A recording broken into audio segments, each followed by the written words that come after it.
নমস্কার বন্ধুগণ, আজ প্রথমবার অন লোকেশন কোথাও গিয়ে পডকাস্ট করা চলছে। আমাদের সঙ্গে আজকে আছেন doctor APJ Abdul Kalam government কলেজের পলিটিক্যাল সায়েন্সের অধ্যাপক দ্রোণ বন্দ্যোপাধ্যায়। অনেক ধন্যবাদ স্যার। নমস্কার। তো উনি বাংলাদেশ এক্সপার্ট বলেই আজকে এই উপলক্ষ, অনেকদিন আগে থেকেই ভেবে রাখা ছিল যে বাংলাদেশ ইলেকশনটা হলেই ওনার সঙ্গে পডকাস্ট হবে। আর উনি প্রেডিক্ট করেছিলেন যে বিএনপি জিতবে 2/3 মেজরিটিতে, এবং সেটা ঠিক দাঁড়িয়েছে। তো স্যার, প্রথমেই বলুন যে আপনি প্রেডিক্ট করেছিলেন কী ভিত্তিতে, এবং যে বিএনপি যে জিতলো তার এবার ইমপ্লিকেশনস ভারতের জন্য কি? বাংলাদেশের ইমপ্লিকেশনসও পরে জানবো, আগে ভারতের ইমপ্লিকেশনস বলুন, আর আপনি প্রেডিক্ট করেছিলেন কীভাবে? প্রথমেই তোমাকে নমস্কার এবং শুভেচ্ছা জানিয়ে শুরু করি এবং ধন্যবাদ জানাই তোমাকে। তুমি তোমার এই বিখ্যাত পডকাস্টের প্ল্যাটফর্মে আমাকে তুমি সুযোগ দিয়েছো কিছু বলার জন্য। তো এবার তোমার প্রশ্নের উত্তরে আসি।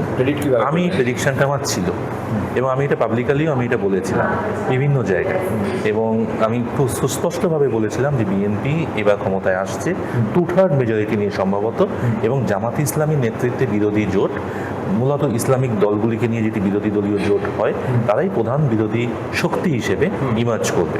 আমি দেখলাম 12ই ফেব্রুয়ারি সন্ধ্যের পর থেকে রাত যত গড়াতে থাকলো, আমার কথাই সত্য হতে চললো, বা এখন সত্য হয়েছে, এবং আগামীকাল উনি শপথ নেবেন, তারেক রহমান, বিএনপি নেতা। আমার এই স্ট্রং প্রেডিকশনের কারণটা ছিল, ভিত্তিটা ছিল হচ্ছে এই যে বিএনপি একটি বড় দল, বিগত প্রায় 40-45 বছর ধরেই কিন্তু আওয়ামী লীগ বিএনপির মধ্যে একটি দ্বিদলীয় ব্যবস্থা গড়ে উঠেছে, এবং জামাত কিন্তু ছিল বিএনপির জুনিয়র পার্টনার। হ্যাঁ, এই জুনিয়র পার্টনার আজকে সেই জুনিয়র পার্টনার ছিল, এবং পরিবর্তিত পরিস্থিতিতে তার পরিধি বেড়েছে, তার সমর্থক বেড়েছে, তার ভোট বেড়েছে, তার আউটরিচ বেড়েছে, নেশন ওয়াইড আউটরিচ তার বেড়েছে। এবং জুলাই যে বিদ্রোহ যেটা হয়েছে, গণবিদ্রোহ, এটা তো কোনো সন্দেহ নেই যে গণবিদ্রোহ হয়েছে। সেখানে বিএনপি, জামাত সহ আওয়ামী লীগ বিরোধী সমস্ত রাজনৈতিক দল কিন্তু অংশগ্রহণ করেছে স্বতঃস্ফূর্তভাবে, এবং সেখানে বিএনপির পরে দ্বিতীয় বৃহত্তম দলই কিন্তু ছিল জামাত ইসলাম। এবং আওয়ামী লীগের অনুপস্থিতিতে, in the absence of Awami League, BNP first পজিশনে চলে যাবে, খুব স্বাভাবিক। এবং তাদের জুনিয়র পার্টনার হিসেবে জামাত ইসলামী ছিল, সে সেকেন্ড পজিশনে উঠে আসবে। কারণ এই 5ই আগস্ট পূর্ববর্তী যে পরিস্থিতিটা ছিল, সেখানে বলা হতো যে বাংলাদেশের প্রধান 4টে রাজনৈতিক দল রয়েছে: আওয়ামী লীগ, বিএনপি, এরশাদ, হোসেন মোহাম্মদ এরশাদের জাতীয় পার্টি, এবং জামাতে ইসলাম। এবং কালক্রমে দেখা গেল যে জাতীয় পার্টি দুর্বল হতে হতে এমন পর্যায়ে গেল যে শুধুমাত্র রংপুর অঞ্চল ছাড়া জাতীয় পার্টির আর কোথাও কোনো সেরকম ভিত্তি রইল না, একেবারেই ক্ষুদ্র একটি আঞ্চলিক দলে পর্যবসিত হলো। জাতীয় পার্টি কিন্তু জামাত ইসলামী কিন্তু কখনোই কিন্তু আঞ্চলিক দল হয়নি, তারা কিন্তু দেশব্যাপী, মানে প্রদেশ, মানে আগে তো পাকিস্তানের প্রদেশ ছিল, তারপর দেশ হলো বাংলাদেশ, প্রদেশব্যাপী বা দেশব্যাপী কিন্তু জামাতের কিন্তু সেই 50-এর দশক থেকেই আস্তে আস্তে তারা কিন্তু সংগঠনের বিস্তার তারা ঘটিয়েছে। এবং জাতীয় পার্টি যত দুর্বল হয়েছে, 3 থেকে 4-এ গেছে, 4 থেকে 3-এ উঠে এসেছিল কিন্তু জামাত ইসলামী। তারপরে কি হলো, 5ই আগস্টের পরে আওয়ামী লীগের বিপর্যয় হলো, আওয়ামী লীগের শাসক সহ পুরো শাসন ব্যবস্থা ভেঙে পড়লো, তার দেশত্যাগ করতে বাধ্য হলো গণরোষের কারণে। তার ফলে যেটা হয়েছে যে আওয়ামী লীগের অনুপস্থিতির কারণে আওয়ামী লীগ শূন্য অবস্থায়, বিএনপি 1 নম্বরে চলে এসেছে, জামাত 3 থেকে 2-তে উঠে এসেছে। এবং জামাত একা তো লড়াই করেনি, জামাত এবং এই যে জুলাই আন্দোলনের যে যারা যে স্টুডেন্ট এগেনস্ট অ্যান্টি ডিসক্রিমিনেশন বা অ্যান্টি ডিসক্রিমিনেশন স্টুডেন্ট নেটওয়ার্ক, যাই বলি না কেন, বৈষম্য বিরোধী ছাত্র যে নেটওয়ার্ক যেটা ছিল, তাদের সেই নেতৃত্বই তো পরবর্তীকালে এনসিপি গঠন করলো। 2025 সালে তারা এনসিপি গঠন করলো, national citizens party, Nahid Islam, Hasnat Abdullah, সাজিস Alam, এরা কিন্তু বিএনপি জোটে যায়নি, এরা কিন্তু জামাত জোটেই গেল। জামাত জোটে গেল কারণ জুলাই চার্টার নিয়ে এদের মধ্যে অনেক বেশ বিরোধ ছিল, এবং আওয়ামী লীগের প্রশ্নে ভারতের প্রতি নীতি কী হবে এই প্রশ্নে কিন্তু যত দিন এগোতে লাগলো 5ই আগস্টের পরবর্তী সময়, তত কিন্তু বিএনপির সাথে জামাত, এনসিপি দলগুলো কিন্তু একটা বিরোধ দৃশ্যমান হতে থাকলো। এবং এই অবস্থায় জামাত এবং এনসিপি কাছাকাছি এলো, এবং অন্যান্য ইসলামী দল যেগুলো আছে, খিলাফত মজলিস, খিলাফত আন্দোলন ইত্যাদি ইত্যাদি দলগুলো কিন্তু জামাতের ছত্রছায়াতেই এলো। ইসলামী আন্দোলন বাংলাদেশও ছিল, কিন্তু পরবর্তীকালে আসন সমঝোতা নিয়ে সমস্যা হওয়ার কারণে তারা বেরিয়ে গেল, যাকে আমার পপুলারলি বলা হয়, আমরা বলি আর কি, চরমোনাইয়ের পীর নেতৃত্বে ফরিদপুরে। তো তারা আবার বিএনপির সাথেও জোটে গেল না, কিন্তু ইন্ডিপেন্ডেন্টলি লড়াই করলো, কোনো আসন পায়নি, তবুও প্রায় 2-2.5% ভোট তারা পেয়েছে। আর বিএনপি তো বড় দল, তা এর মধ্যে একটা বড় ঘটনা ঘটে গেল যে খালেদা জিয়ার মৃত্যু, এবং সেটাকে কেন্দ্র করে কিন্তু একটা আবেগের সৃষ্টি হলো, চূড়ান্ত আবেগ সৃষ্টি হলো। হ্যাঁ, এবং 81 সালে যখন জিয়াউর রহমানকে যখন হত্যা করা হয়, তারপরে কিন্তু ঢাকায় এই মানিক মিয়া এভিনিউতে বিশাল বড় গণজানাজা অনুষ্ঠিত হয়েছিল। তাকে তার লাস্ট রাইটসের আগে আর ইসলামিক প্রেয়ার যেটা হয় জানাজা, লক্ষ লক্ষ লোক। তারই আমরা আবার আরেকবার দেখলাম যেন খালেদা জিয়ার মৃত্যুর পরে, যদিও তার আগে ওসমান হাদিকে হত্যার ফলেও কিন্তু লক্ষ লক্ষ লোক কিন্তু ঢাকায় সমবেত হয়েছে। হ্যাঁ, এবং এটাই বুঝিয়ে দিল যে আগামীর বাংলাদেশ, বিশেষ করে যারা আন্ডার 40 বা আন্ডার 35, মানে young and upcoming and youthful generation, তারা কিন্তু ওই আওয়ামী লীগের যে ন্যারেটিভ, ওই মুক্তিযুদ্ধ, আওয়ামী লীগের ন্যারেটিভে মুক্তিযুদ্ধ এবং মুজিব, 1000 বছরের শ্রেষ্ঠ বাঙালি, 30 লক্ষ শহীদ, 2 লক্ষ মা বোনের ইজ্জতহানি হওয়া, এই যে একই কথা, এগুলো আর শুনতে মানুষ রাজি নয়, বিশেষ করে আন্ডার 35-40 এই সেকশনটা, যারা যৌবন এবং যৌবন প্রাপ্ত হয়েছে বা সাবালকত্ব হয়েছে 2008-9 পরবর্তী সময়। এই অংশটা জনগণের, বাংলাদেশের জনগণের, এরা কিন্তু আর এই মানে তাদের মানে কান পচে গেছে, তারা মনে করতে লাগলো যে বস্তা পচা হয়ে গেছে জিনিসগুলো। আর এগুলোও কিন্তু যত রোজি পিকচার পেইন্ট করেছে আপনার আওয়ামী লীগ শেখ হাসিনার নেতৃত্বে, তত তো রোজি ছিল না। শেখ হাসিনার আমলও ছিল না, মুজিবের আমলও সেটা ছিল না। এবং গণতন্ত্রের কথা যে বলা হচ্ছে, প্রথম তো গণতন্ত্রকে তো হত্যা করা হয় মুজিবের আমলে, বহুদলীয় গণতন্ত্র থেকে একদলীয় শাসন ব্যবস্থায় নিয়ে যাওয়া হলো। আজকে তো তাতে গণভোট করা হয়েছে, একটা জনগণের মতামত নেওয়া হয়েছে, এবং গণভোট কিন্তু 77 সালে কিন্তু জিয়াউর রহমানের আমলেও হয়েছিল। যদিও মিলিটারি শাসনে গণভোট কখনোই ফ্রি অ্যান্ড ফেয়ার হতে পারে না, হয়ওনি, কিন্তু একটা গণভোট তারা অনুষ্ঠান হিসেবে তো আয়োজন করেছিল। এবং 91-এও কিন্তু খালেদা জিয়া ক্ষমতায় আসার পর সর্বদলীয় ঐক্যের ভিত্তিতে এবং এরশাদ বিরোধী আন্দোলনের নির্যাসকে সম্মান দেওয়ার লক্ষ্যে তারা কিন্তু আরেকটি গণভোট করেছিল 91 সালের সেপ্টেম্বর মাসে, যে ভাইস প্রেসিডেন্ট পদ পোস্ট অফ ভাইস প্রেসিডেন্ট থাকবে কি থাকবে না।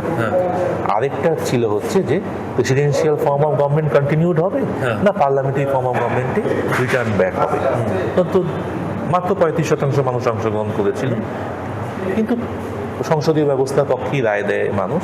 তাই সংসদীয় ব্যবস্থা খালেদা জিয়া ফিরে যান 91 সালে, আওয়ামী লীগ কিন্তু সমর্থন করেছে। গণভোট কিন্তু বাংলাদেশের নতুন কিছু নয়। আরেকটা জিনিস আমি বলবো এই অবসরে তোমাকে, আপনি একবার তুমি বলে ফেলছি, কিছু মনে করো না। সেটা হচ্ছে যে 1970-এর যে ঐতিহাসিক নির্বাচন, এখানে প্রায় সব আসনে আওয়ামী লীগ জিতেছিল। সেখানে সেই নির্বাচনের ঐতিহাসিক বিজয়ের পরে শেখ মুজিব বলেছিল এটা হচ্ছে 6 দফার পক্ষে গণভোট। কারণ ওটা গণভোট ছিল না, ওটা সংসদীয় নির্বাচনই ছিল, সংবিধান তৈরির নির্বাচন ছিল যৌথ পাকিস্তানে, ইউনাইটেড পাকিস্তানের। কিন্তু উনি কিন্তু এটাকে কিন্তু বলেছিলেন যে 6 দফার পক্ষে গণভোট। সুতরাং গণভোটের কনসেপ্টটা কিন্তু নতুন নয়। আর বাংলাদেশে আজকে যে আমরা ম্যাপটা যে দেখছি, এই ম্যাপটা তো পূর্ণ এই রূপে আমরা পেতাম না যদি না আসামের বাঙালি অধ্যুষিত জেলা সিলেট বা সিহত্তরে যদি গণভোট হতো। সেই গণভোটে তো মুসলিম লীগ তো অ্যাক্টিভলি পার্টিসিপেট করে, কারণ পাকিস্তানের পক্ষে না বিপক্ষে, ভারত না পাকিস্তান, এই অপশান দিয়েই তো গণভোটটি আয়োজিত হয়। মুজিবুর রহমান তো উনি তো আসাম মুসলিম লীগের নেতা বা কর্মী ছিলেন, উনি তো ছিল অবিভক্ত বাংলার মুসলিম লীগের নেতাও কর্মী, উদীয়মান নেতা সেই সময়। উনি তো গিয়ে তো প্রচারণা চালিয়েছিলেন। সুতরাং গণভোট কিন্তু আওয়ামী লীগ, বাংলাদেশ বা পূর্ব বাংলার কাছে নতুন কিন্তু কিছু নয়। আর ভারতের উপর ইম্প্যাক্ট ভালো না খারাপ ভারতের জন্য এক কথায় ভালো না খারাপ বলা যাবে না। তার কারণ হচ্ছে যে বিএনপি, এটা আমাদেরকে মেনে নিতে হবে, মাথায় রাখতে হবে, মনে রাখতে হবে। এটা হচ্ছে বিএনপি কিন্তু আওয়ামী লীগ বিরোধী, ভারত বিরোধী একটি রাজনৈতিক মঞ্চ। এখানে সমস্ত ভারত বিরোধী শক্তি যারা ছিল, পুরনো মুসলিম লীগ, মৌলানা ভাসানীপন্থী ন্যাপ, ন্যাশনাল আওয়ামী পার্টি, এবং civil bureaucrats, retired civil bureaucrats, military officers, retired military officers, এদের একটা কিন্তু মঞ্চ। এরা কিন্তু ভারত বিরোধী রাজনীতি করেছে, এরা ইসলামপন্থী রাজনীতি করেছে। তবে কি, হ্যাঁ, একেবারে ঘোষিত ধর্মভিত্তিক যে রাজনৈতিক দলগুলি আছে, ইসলাম ভিত্তিক যে রাজনৈতিক দলগুলি আছে, জামাতি ইসলামী, নেজামি ইসলামী, ইসলামী শাসনতন্ত্র আন্দোলন বা ইসলামী আন্দোলন, খেলাফত মজলিস, এদের মতো একটা hardcore radical Islamic party BNP নয়। কারণ বিএনপি তো ঘোষণাই করছে যে বাংলাদেশ জাতীয়তাবাদী দল। জাতীয়তাবাদ তো কখন ইসলামের সাথে তো মানে কোর প্রিন্সিপালস অফ ইসলামের সাথে তো কন্ট্রাডিক্টরি, মানে কমপ্লিমেন্টারি তো নয়। তো এই কারণে বিএনপি হার্ডকোর ইসলামিক পার্টি না, কিন্তু সফট ইসলামিক পার্টি, এবং মুসলিম লীগের একটি ডানপন্থী রূপ। Rightist version of Bengal Muslim League হচ্ছে বিএনপি, এবং left wing version of Bengal Muslim League যেটা ছিল বাংলা বিভক্ত বাংলায়, তার আধুনিক রূপ হচ্ছে বাংলাদেশ আওয়ামী লীগ। এটা আমি ব্যক্তিগতভাবে বিচার বিশ্লেষণ করে আমার ব্যক্তিগতভাবে মনে হয়েছে। আমি এটা জিজ্ঞেস করতে চাইছিলাম যে কোর কি ডিফারেন্স আওয়ামী লীগ আর বিএনপির? প্রথমে মতবাদে কি ডিফারেন্স আর কাজে কর্মে কি ডিফারেন্স? আচ্ছা, আমি তোমার এই প্রশ্নে উত্তর দেওয়ার আগে আমি আরেকটি প্রশ্নের জবাব দিয়ে নিই। আমার একটা বাদ চলে গেল, সেটি হচ্ছে যে ভারতের কি লাভ হলো। ভারতের লাভ এটা হলো যে ভারত বা ভারতীয়রা আমরা যেন হাফ ছেড়ে বাঁচলাম। বিশেষ করে পূর্ব ভারতের রাজ্য আসাম, বিশেষ করে আসাম, ত্রিপুরা, মেঘালয় এবং পশ্চিমবাংলা, কারণ পশ্চিমবাংলার সাথে প্রায় 2000 কিলোমিটারের অধিক অভিন্ন সীমানা রয়েছে। তো এখানে অন্তত জামাত ইসলামীর নেতৃত্বে কট্টর ইসলামপন্থী দলগুলি ক্ষমতায় আসেনি। এটা আমাদের জন্য একটা স্বস্তির নিঃশ্বাস, কারণ তারা ক্ষমতায় এলে তাদের যে কী হতো আমরা জানি না, এক নম্বর। 2 নম্বর, তারা একেবারেই সংকীর্ণ ধর্মীয় দৃষ্টিকোণ থেকে সমস্ত কিছু বিচার করে। বিএনপি জাতীয়তাবাদী দল, এবং বিএনপির কিন্তু একটি অতীত অভিজ্ঞতা রয়েছে দেশ পরিচালনা করার। জামাত কিন্তু এককভাবে কিন্তু কোনোদিন দেশ পরিচালনা করেনি। 91 সালে আউটসাইড সাপোর্ট দিয়েছিল খালেদা জিয়াকে, আর 2001 সালে ওরা ক্যাবিনেটে ছিল, এবং ওরা ট্রিপল মানে ইলেকট্রাল অ্যালায়েন্স করে ওরা ক্ষমতায় গেছিল, এবং 2টি ক্যাবিনেট পোস্ট পজিশন ওরা পেয়েছে। কিন্তু আমাদের এন্টায়ার ইন্ডিয়ান সাবকন্টিনেন্টে, পাকিস্তান বা বাংলাদেশে যদি বলি, কখনো কিন্তু মানে directly Islamic force, political force, hardcore Islamic force কিন্তু কোনো দিন কিন্তু সরকারি দল হওয়া, মেজরিটি পেয়ে এটা তো দূর কি বাত, মেইন অপোজিশন পার্টিও তারা হতে পারেনি কখনো, পাকিস্তানেও না। ঐতিহাসিক একটা ঘটনা এবার ঘটে গেল যে জামাত ইসলামীর নেতৃত্বে এই ইসলামী জোট কিন্তু মেইন অপোজিশন ফোর্স হিসেবে কিন্তু ইমার্জ করবে।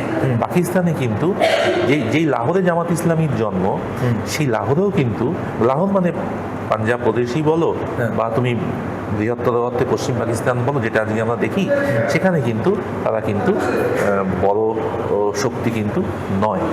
জামাত ইসলামী, তেহরিকে আরেকটি টিএলপি, একটা তেহরিকে লাব্বাইকে পাকিস্তান একটি আছে, আর জামাতি উলেমায়ে পাকিস্তান আছে, মৌলানা ফজলুর রহমানের।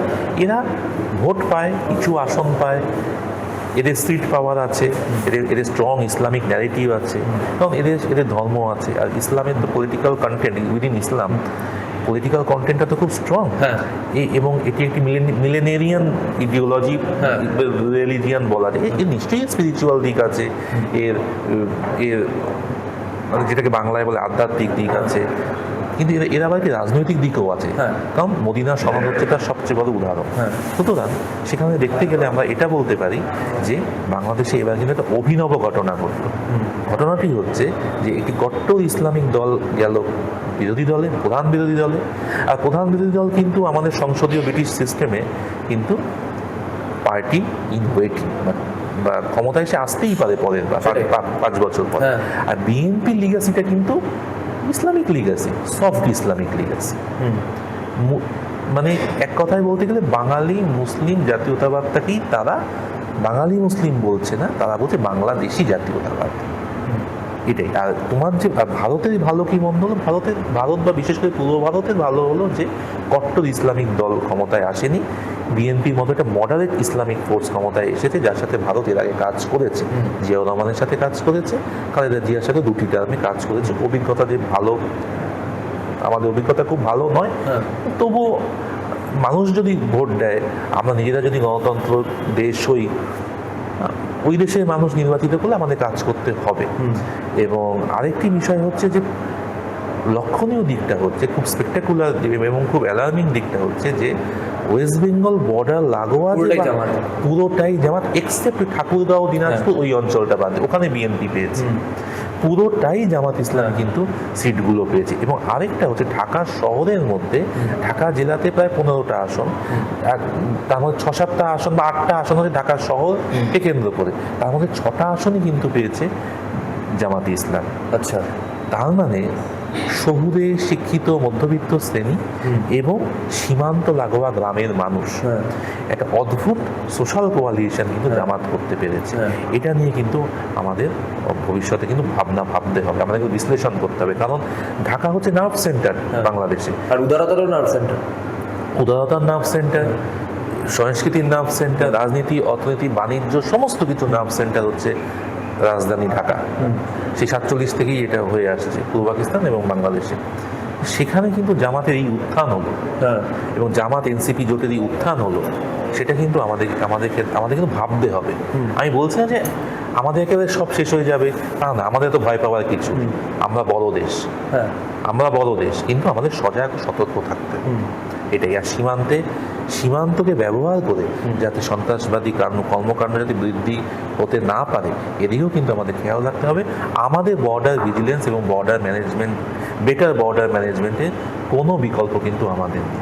তাদের দেশের, বাংলাদেশ একটা সভারেন ইকুয়ালিটিকে মেনে নিই বাংলাদেশকে আমি রিকগনাইজ করেছি, আমরাই তৈরি করেছি, বলতে কোনো দ্বিধা নেই। ইন্ডিয়ান আর্মি ইন্টারভেন করেছে, পরেই বাংলাদেশ পাকিস্তান সারেন্ডার করে, কিন্তু আমরা তো অকুপাইং ফোর্স হিসেবে তো ছিলাম না। আমরা থাকা উচিত ছিল হয়তো, না কেন উচিত থাকলে এত কিছু তো এই অবধি করা হতো না। কিন্তু ভারতের এই যে সুন্দর ইমেজ আছে, ডেমোক্রেটিক ইমেজ আছে, এই যে একটা পিসফুল ইমেজ, পেসিফিস্ট ইমেজ আছে, এটা কিন্তু থাকতো না। বিনিময়ে কিছু পাওয়া যায় না, বিনিময়ে আমরা সত্যিই কিছু, কারণ ভালো মানুষের বিনিময়ে কিছু পাওয়া যায় না গো। তুমি জীবনেও দেখো ভালো মানুষের বিনিময়ে কিছু পাওয়া যায়, কিন্তু আমাদের ইন্টারভেনশনটা তো ছিল না যে আমরা পাকিস্তানকে ভাঙবো, আমরা বাংলাদেশকে দখল করবো, এটা তো আমাদের ছিল না। একটা হিউম্যান ক্যাটাস্ট্রফি হয়, জেনোসাইড হয়, জেনোসাইডের প্রেক্ষাপটে প্রায় 1 কোটির মতো মানুষ দেশান্তরী হয়ে আমাদের পশ্চিমবঙ্গ সহ আসাম, ত্রিপুরাতে চলে আসে। আমরা এবং শেষ পর্যায়ে গিয়ে পাকিস্তান মানে মানে মানে পশ্চিম পাকিস্তানি শাসক চক্র ভারতকে আক্রমণ করে বসে। সেই সময় ইন্দিরা গান্ধীর আর কোনো অপশন ছিল না ইন্টারভেন করা ছাড়া। কিন্তু আমরা কিন্তু বাংলাদেশে 1 ইঞ্চি জমিও কিন্তু আমরা রাখিনি। আমরা 26শে মার্চ, 16ই ডিসেম্বর থেকে 26শে মার্চ, 3.5 মাসের মধ্যে আমরা কিন্তু কমপ্লিট উইথড্রল হয় ইন্ডিয়ান আর্মি। এটাই হচ্ছে আমার বক্তব্য। 71-এ যে যত গণহত্যা হয়েছিল আর যত মানে মাস স্কেলে গণধর্ষণ হয়েছিল, তার থেকে কিছুটা হয়তো কম অংশে 2001-এ হয়েছিল বিএনপি ক্ষমতা আসার পর। এবার সেরকম কি আবার সেরকম কিছু হবে? মানে বিএনপির কতটা হাত ছিল, মানে বিএনপি আসার উপলক্ষে কেন অত বড় 2001 সালে অত ম্যাসাকারগুলো হলো, এবং এবার কি কিছু অন্যথা হবে? 2001 সালে 1 অক্টোবরের নির্বাচনের দিন থেকেই কিন্তু শুধু 1 অক্টোবর নির্বাচনের বিএনপির নেতৃত্বে 4 দলীয় জোট, তখন কিন্তু জামাত ইসলামী ছিল কিন্তু জোট সঙ্গী হিসেবে, জুনিয়র পার্টনার হিসেবে, বা সেকেন্ড লার্জেস্ট পার্টনার হিসেবে অ্যালায়েন্সে। ইসলামী আন্দোলন ছিল, ইসলামী ঐক্য জোট ছিল, ইসলামী আন্দোলন ছিল না, ইসলামী ঐক্য জোট ছিল, আর ছিল এরশাদের দল থেকে বেরিয়ে আসা নাজিউর রহমান মঞ্জুর দল, যার ছেলে এবার ভোলা থেকে নির্বাচিত হয়েছে, আনসালিব রহমান পার্থ। তখন পার্থর বাবা নাজিউর রহমান অনেক সময় ঢাকার মেয়র ছিলেন এরশাদের আমলে, উনি ওই দলটির একটি ছোট মানে স্প্লিন্টার গ্রুপ হিসেবে, ব্রেকঅ্যাওয়ে ফ্যাকশন জাতীয় পার্টি। এরা 4 দলীয় জোট। এরা কিন্তু বিশেষ করে ভোলা, বরিশাল, ফরিদপুর, পাবনা, সিরাজগঞ্জ সর্বত্র কিন্তু ব্যাপক হারে নারী ধর্ষণ হয়, এবং বিশেষ করে সংখ্যালঘু হিন্দু নারীদেরকে ধর্ষণ করা হয়, হত্যা করা হয়, অগ্নিসংযোগ করা হয়। কি করা হয়নি 2001 সালে? তখন আমাদের প্রাইম মিনিস্টার ছিলেন অটল বিহারী বাজপেয়ী। প্রাইম মিনিস্টার বাজপেয়ী বাধ্য হয়েছিলেন আমাদের তৎকালীন ন্যাশনাল সিকিউরিটি অ্যাডভাইজার ব্রজেশ মিশ্রকে ঢাকায় পাঠাতে, মানে সাম্প্রদায়িক সম্প্রীতি এবং সংখ্যালঘুদের রক্ষার বার্তা নিয়ে। কিন্তু গভর্নমেন্ট খুবই আনফ্রেন্ডলি বিহেভ করে, Khaleda Zia second government, first গভর্নমেন্টও তাই, সেকেন্ড গভর্নমেন্টও তাই। এবং একটি প্রচার করা হয় যে হিন্দু হিসেবে তাদেরকে মারা হচ্ছে না, তখনও কিন্তু এই প্রচার হয়েছিল আওয়ামী লীগ সমর্থক হিসেবে মারা হচ্ছে। আমার প্রশ্ন, আমার প্রশ্ন, ইসরায়েল যে হামাসের ওপর যে অত্যাচারটা চালালো গাজাতে, প্রায় 1 লক্ষের মতো মানুষ, কাছাকাছি মানুষ মারা গেল, এটা কি প্যালেস্টাইনিয়ান বলে মারলো, না মানুষ বলে মারলো, না হামাসের সদস্য সমর্থক বলে মারলো? যে কারণেই, যেই অজুহাতেই মারো না কেন, যে নামেই ডাকো না কেন, ফুলই থাকে। সুতরাং যে হাতেই মারো না কেন, যে অস্ত্রেই মারো না কেন, মারার একটা অজুহাত লাগে। এটা তো আজ থেকে শুরু হয়নি, সেই 46 সাল থেকে শুরু হয়েছে। কলকাতা, এই মুসলিম লীগের শাসনে কলকাতার পর হলো নোয়াখালী, তারপরে 49 থেকে 50-এ বিভৎস হিন্দু বিরোধী দাঙ্গা, তারপরে 64, তারপরে 58-তে কিছু হয়েছিল, 57-58-তে, তারপর 62-তে ছোটখাটো করেছিল রাজশাহী অঞ্চলে, গুজব ছড়িয়ে যে মালদায় নাকি আদিবাসীরা নাকি মালদায় বসবাসরত মুসলিমদের নাকি হত্যা করছে। আচ্ছা, এই গুজব ছড়িয়ে হত্যা, লুটপাট ও সম্পত্তি দখল শুরু হলো 62 সালে রাজশাহী অঞ্চলে। তার আগে 58-57 সালে আইয়ুব খান ক্ষমতা নেওয়ার আগে, প্রথম মার্শাল্লাহ জারি করলো আইয়ুব খান পাকিস্তানে, তার আগে হলো যে ওই অপারেশন ক্লোজ ডোর আর্মি চালু করলো, লঞ্চ করলো। তখন কিন্তু হিন্দুরা নাকি সব শস্য, অন্যান্য সামগ্রী নাকি পশ্চিমবঙ্গ তথা ভারতে, পূর্ব বাংলা বা পূর্ব পাকিস্তান থেকে পাচার করছে। এই অভিযোগে হিন্দু নেতাদের ওপর, শুধু সাধারণ হিন্দু নয়, বিশেষ করে হিন্দু নেতাদের ওপর, কংগ্রেস, আরএসপি, কমিউনিস্ট পার্টি, এরা তো সব কটা দলই তো সক্রিয় ছিল পূর্ব বাংলা, সোশ্যালিস্ট পার্টি, এই দলের নেতাদের উপর অত্যাচার হলো, ব্যবসায়ীদের উপর অত্যাচার, নিপীড়ন নেমে এলো, মানুষ দেশ ছাড়তে আরম্ভ করলো। তারপর তো 64 সালে হযরতবাল ঘটনাকে কেন্দ্র করে বিশাল গণহত্যা হলো। তারপর 71-এ গণহত্যা আমরা জানি। তারপরে তো 72 সাল থেকেই শুরু হলো দুর্গাপুজো এলেই মণ্ডপ ভাঙা। এটা কিন্তু প্রথম হয় 72 সালে, শেখ মুজিবের আমলে। পাকিস্তান আমলে কিন্তু স্পোরাডিক ঘটনাগুলো ঘটেছে, স্পোরাডিক অ্যান্ড পিরিয়ডিক, কিন্তু খুব সিস্টেমিক ওয়েতে প্রতি বছর পুজো এলেই মণ্ডপ ভাঙা হবে, প্রতিমা ভাঙা হবে, ভাঙচুর হবে। এই ঘটনা কিন্তু শুরু হলো তোমার 72 সাল থেকে। তারপরে তো এরশাদের আমলে হয়েছে অনেক ঘটনা, 88, 89, 90, বাবরি মসজিদকে কেন্দ্র করে বহু লোক ঘর ছাড়া হয়েছে। এবং আমাকে একজন বলেছিল, বেসরকারি হিসেব মতে গড়ে দিনে 90,000 করে মানুষ দেশত্যাগ করতে বাধ্য হয়েছে। এবং মানে বাংলাদেশের পার্লামেন্টের প্রসিডিংসের মানে রেজিস্টার্ড বা রেকর্ডের তথ্য হচ্ছে 3,600 টেম্পলস ওয়ার অ্যাটাকড 92। এই কারণে 92 বা 93-তে আমার মনে আছে, মানে আমি পড়েছিলাম, তখন আমি খুবই শিশু, আমার মনে আছে যে কালো কাপড় ঢেকে দেওয়া হয়েছিল 93 দুর্গাপূজায় প্রতিবাদ স্বরূপ। হ্যাঁ, দুর্গাপুজোতে মণ্ডপে মাতৃ প্রতিমা, মায়ের শ্রীমুখ কালো কাপড়ে ঢেকে দেওয়া হয়েছিল। এবং তারা বলেও ছিল যে হিন্দু সমাজ থেকে তারা বলেছিল তারা প্রতিমা পুজো করবে না, তারা ঘটে পুজো করবে। তারপরে সরকার ইন্টারভেন করে এবং সরকার রাজি করা এবং প্রতিমা পুজো হয়। এবার কি বিএনপির আন্ডারে এসব হবে না? আমার মনে হয় এইবার বিএনপি ওই অত দূর যাবে না। তার কারণ হচ্ছে, প্রথম কথা হচ্ছে যে হিন্দুরা বিএনপিকে ভোট দিয়েছে, number 1। In absence of Awami League, মানে ভারত বা হিন্দুদের সেকেন্ড বেস্ট চয়েস কিন্তু বিএনপি। তাই বিএনপিকেই হিন্দুরা কিন্তু ভোট দিয়েছে, বেশিরভাগ হিন্দুই কিন্তু বিএনপিকে ভোট, যদি কিছু মাত্রায় জামাতকে দিয়েছে কিছু কিছু অঞ্চলে, সেটা খুব সিগনিফিকেন্ট কিছু না। আওয়ামী লীগের পুরো হিন্দু ভোট ব্যাংকটা কিন্তু ট্রান্সফার হয়েছে তোমার বিএনপি। এই একটা ঘটনা, এই একটা কারণ এবার না হওয়া। আরেকটা হচ্ছে, এবার কিন্তু ভারত চেয়েছিল, ভারতীয় এস্টাবলিশমেন্ট চেয়েছিল, ভারতীয় মিডিয়া চেয়েছে, ভারতের বিভিন্ন রাজনৈতিক শক্তি দলমত নির্বিশেষে মানুষ চেয়েছে যে বিএনপি যেন ক্ষমতায় আসে। সুতরাং বিএনপির প্রতি তো একটা তো শুভেচ্ছা, শুভ আকাঙ্ক্ষা তো আমাদের ছিল। সেইটা কেন স্যার, মানে আওয়ামী লীগের থেকে মানে সবাই হাত তুলে নিচ্ছে? আওয়ামী লীগ তো গণধিকৃত হয়ে বিতাড়িত পতিত হয়েছে, বাংলাদেশের মানুষ দাঁড়িয়েছে। সেটা থেকে এখনো রিকভার করা যাবে না, এবং এখনো কিন্তু মানুষ মানুষ কিন্তু আওয়ামী লীগ বিরোধী মানুষ, অত্যাচারিত মানুষ যারা এইসব পরিবারের সদস্যরা প্রাণ হারিয়েছে, তাদের বয়স কত, অনেকে আহত হয়েছে। এখনো তুমি যদি ঢাকা পঙ্গু হাসপাতালে যাও, তারা কিন্তু কাতরাচ্ছে, অঙ্গহানিতে তারা কিন্তু তাদের জীবন বরবাদ হয়ে গেছে। অনেকের চিকিৎসা কিন্তু সিঙ্গাপুরে হচ্ছে বা মালয়েশিয়াতে হচ্ছে সরকারি সাহায্যে, সরকারি ব্যবস্থাপনায়। সুতরাং এবং আওয়ামী লীগ কোনো নির্বাচন করেনি।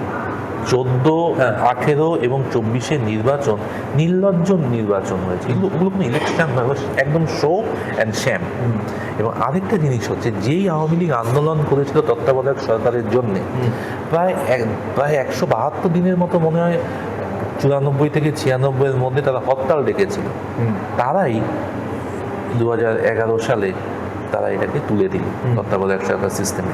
এটা একটা খুব সুন্দর সিস্টেম ছিল। এটা অনেক ত্রুটি আছে। আমি ইটসেলফ দেখো, ডেমোক্রেসিতে অনেক ত্রুটি আছে। তাই বলি আমরা গণতন্ত্র তুলে দেবো, আমরা ডিক্টেটরশিপ নিয়ে আসবো, আমরা মিলিটারি রুল নিয়ে আসবো, সেটা তো সম্ভব না। আমার মাথা যন্ত্রণা হলে আমি মাথা কেটে দেবো, বা মাথা খারাপ হলেও তো মানুষ, পাগলও তো মাথা কাটে না, তার তো চিকিৎসা করে। পাগল বা মেন্টালি চ্যালেঞ্জ যারা, পাগল কথাটা বলতে চাই না। আওয়ামী লীগ আন্দোলন করলো, আন্দোলনের চাপে বিএনপি বাধ্য হলো তত্ত্বাবধায়ক সরকার আইনটা সংসদে পাশ করিয়ে সংবিধানের সংযোজন করতে। সেই আওয়ামী লীগ এটাকে বাতিলই করে দিল।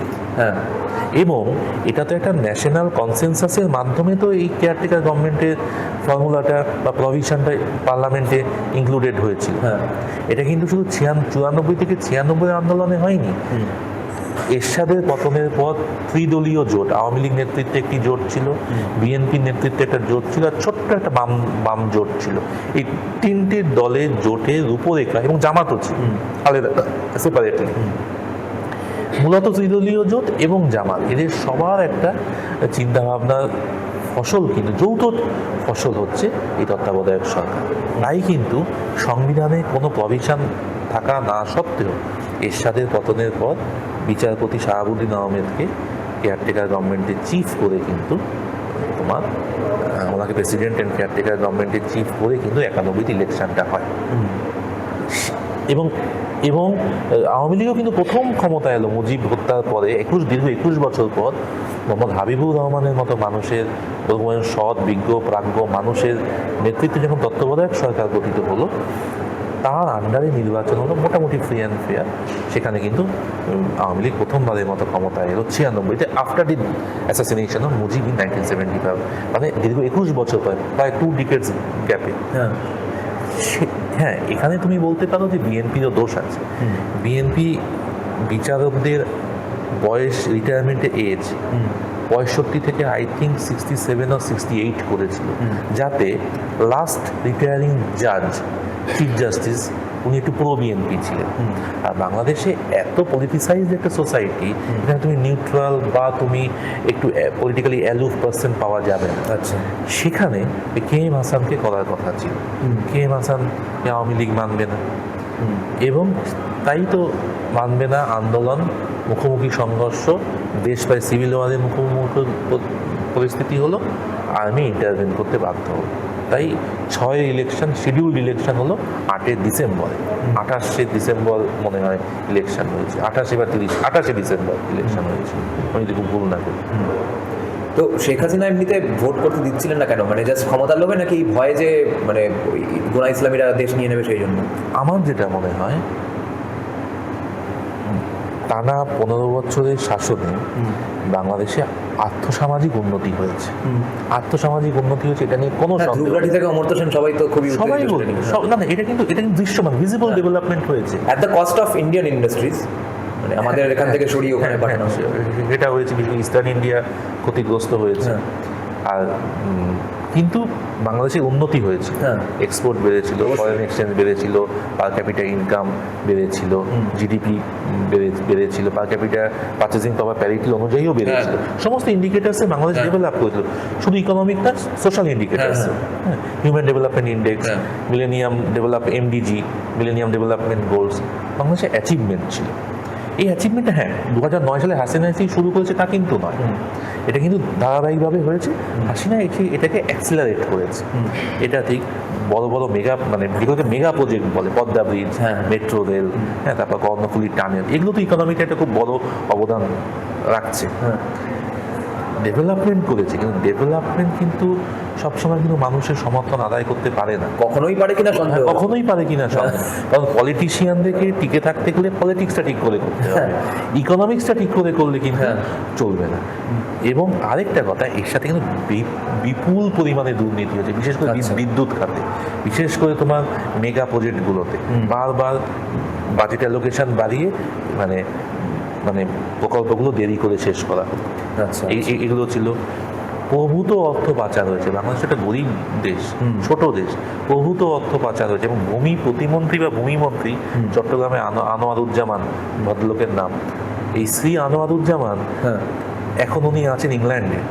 আচ্ছা। এই 5ই আগস্টের পর উনি প্রায় 300টার অধিক প্রপার্টি কিনেছেন ইংল্যান্ডে, এবং উনি নিজে ফ্লন্ট করেছেন যে হ্যাঁ, বাহ। আমি ক্রোকোডাইল স্কিনে জুতো পরি।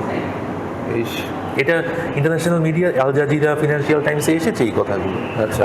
এত পরিমাণ টাকা পাচার হয়েছে হ্যাঁ। যে কানাডাতে বেগম পাড়া হয়ে গেছে। আচ্ছা। মানে আওয়ামী লীগের নেতা, বিউরোক্র্যাটস, মিলিটারি অফিসার্স, এরা সবাই তাদের বেগমদের নামে ওখানে ভিলা কিনেছে, এই বেগম পাড়া হয়ে গেছে। ও। আরেকটা জিনিস হচ্ছে, আওয়ামী লীগ এসে এমন কিছু কিছু বিতর্কিত ঘটনা ঘটেছিল। আচ্ছা। বিডিআর বিদ্রোহ, 57 জন অফিসার সহ 74 জন মানুষ মারা যায় ওই বিডিআর বিদ্রোহতে। আচ্ছা, আজও কে করেছে আমরা জানি না, সরকারের অবস্থান কিন্তু পরিষ্কার না। আচ্ছা। আর আওয়ামী লীগ বিরোধীরা বলে ভারত করেছে। সমস্ত কিছুতেই ভারতকে আনা হ্যাঁ। আনা তাদের একটা অভ্যাসে পরিণত হয়েছে, সেই পাকিস্তান আমল থেকেই এটা চলছে। আরেকটা হচ্ছে যে যুদ্ধ অপরাধীদের বিচার, এই যুদ্ধ অপরাধীদের বিচারটাও কিন্তু বিতর্কিত, কারণ হ্যাঁ। পক্ষে বিপক্ষে কিন্তু অনেক যুক্তি আছে।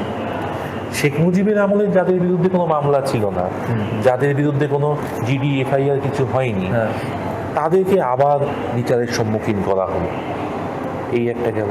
এবং এটাকে কেন্দ্র করে সারা বাংলাদেশে কিন্তু মানে ভায়োলেন্স হয়েছে। যেদিনকে মতিউর রহমান নিজামী নয়, দেলোয়ার হোসেন সাইদির, জামাত নেতা দেলোয়ার হোসেন সাইদির ফাঁসি রায় হলো, সেদিনকে বাংলাদেশে, সারা বাংলাদেশে, বিশেষ করে উত্তর এবং দক্ষিণ বাংলায় প্রায় 90 কাছাকাছি মানুষ মারা গেছে। আচ্ছা। পুলিশের গুলি এবং বিক্ষুব্ধ জনতার আন্দোলনের কারণে। এবং বাংলাদেশের অগ্নিগর্ভ পরিস্থিতি তখন থেকেই হতে শুরু করে। তারপর শাহবাগ আন্দোলনের পাল্টা হিসেবে হেফাজতের উত্থান, হ্যাঁ। সমস্ত কিছু মিলিয়ে এবং তোমার 14 সালের নির্বাচন, একতরফা নির্বাচন হয়েছে, জোর করে জাতীয় পার্টিকে আনা হয়েছে। আচ্ছা। সবসময় আমাদের ভারতবর্ষ, আমি ভারতীয়, আমি আমার দেশকে ভালোবাসি, সরকারকে সমর্থন করি, কিন্তু আমাদের ওই 14 ইলেকশানে ওই আমাদের ফরেন সেক্রেটারি সে সময় ছিলেন সুজাতা সিং, তাকে না পাঠালেই ভালো হতো আমার মনে হয়। কেন জানি, আমি কখনোই আমার দেশের সমালোচনা আমি করবো না বাংলাদেশ বা বিদেশের প্রশ্নে, আমার মনের কথাটা আমি বললাম। আমি যদি কথা বলি ভুল করে থাকি আমি ক্ষমা চেয়ে নিচ্ছি, কিন্তু আমার মনে হচ্ছে ঢোকার দরকার নেই। কারণ কারণ কারণ যারা ভারতের সত্যি এত বেশি ঢোকার দরকার নেই। কারণ যেই দেশটা নিঃস্বার্থভাবে দেশটাকে স্বাধীন করে দিয়ে 90 দিনের মধ্যে আর্মি উইথড্র হলো, পৃথিবীর ইতিহাসে আছে।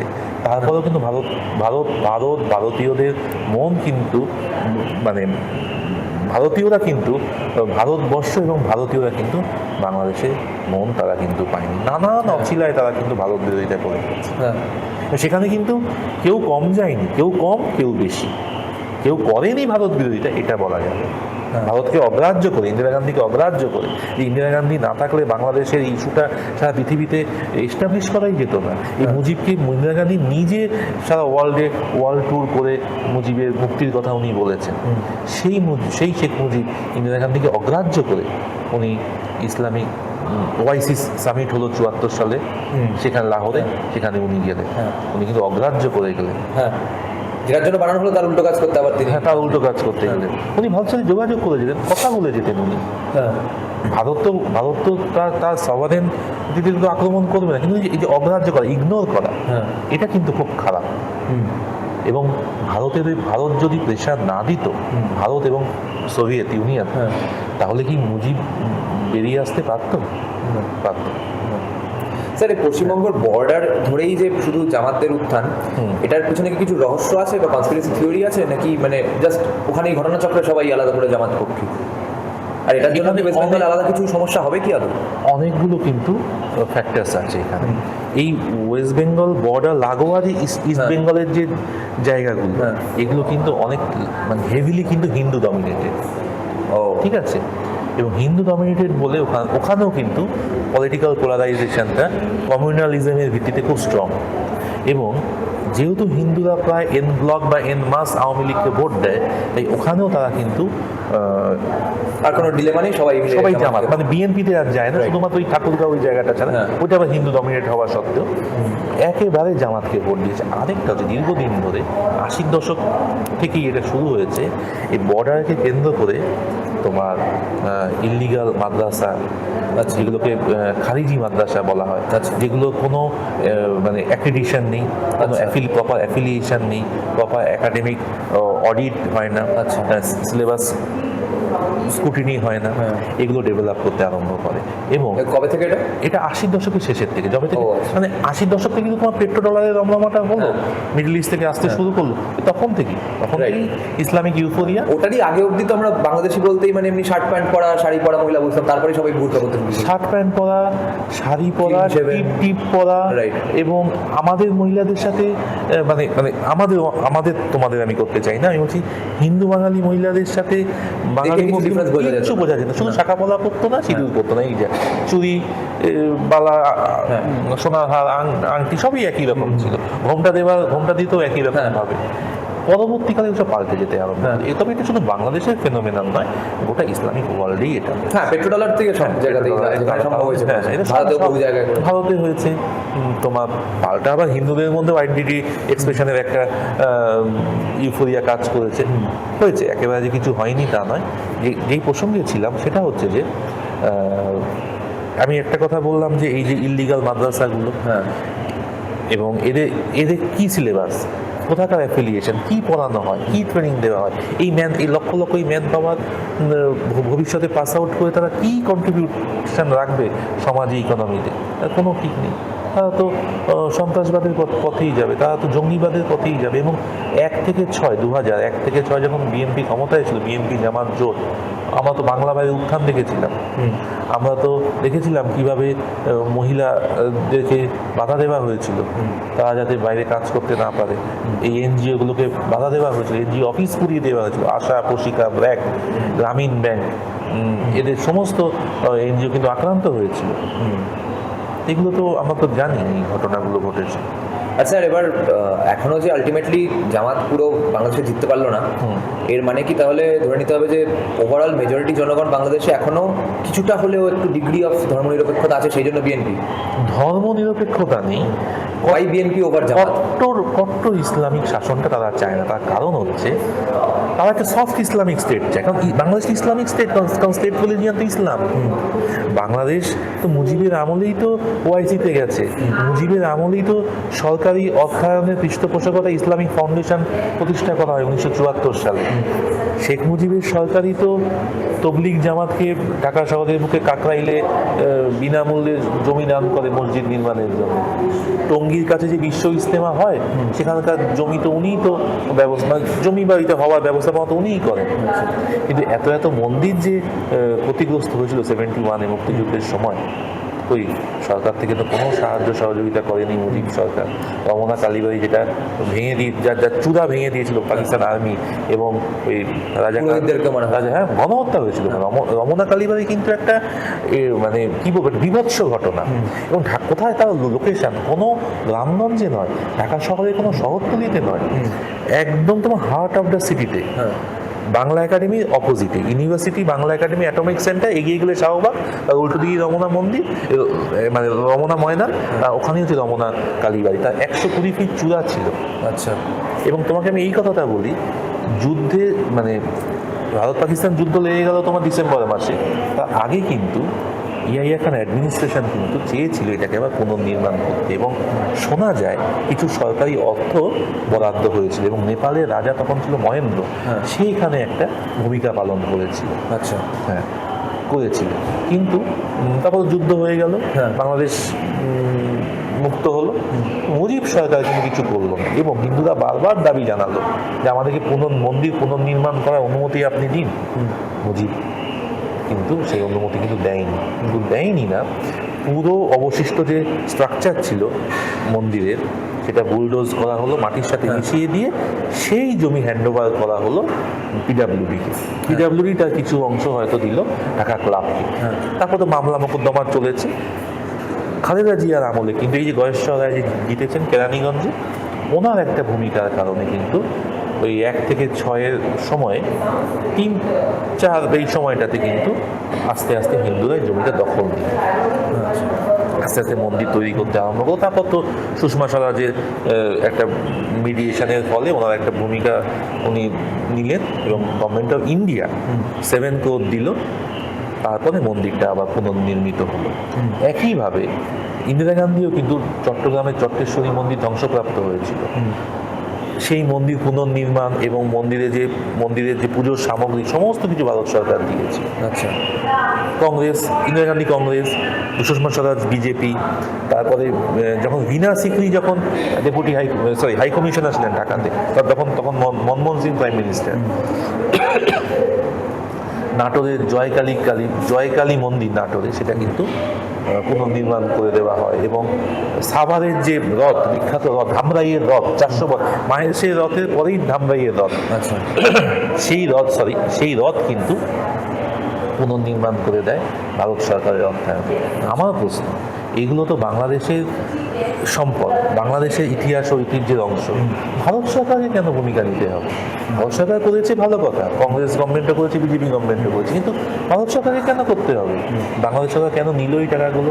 তারা বলতে পারলো না যে আমার মাইনরিটি ইনস্টিটিউশন ডেভেলপ বা রিকনস্ট্রাক্ট করবো, আমি করবো। 560টা মডেল মসজিদ করেছে শেখ হাসিনা, আর একটা মন্দির সে পুনর্নির্মাণ করলো না। এটা আমার কাছে কিন্তু খুব অবাক লাগে। তাহলে সফট ইসলামের প্রতি কেন অবশ্যই। কেন হার্ড ইসলামের প্রতি আকর্ষণ? কারণ আওয়ামী লীগের দাঁড়াও, এডিট করে আবার করে নেব।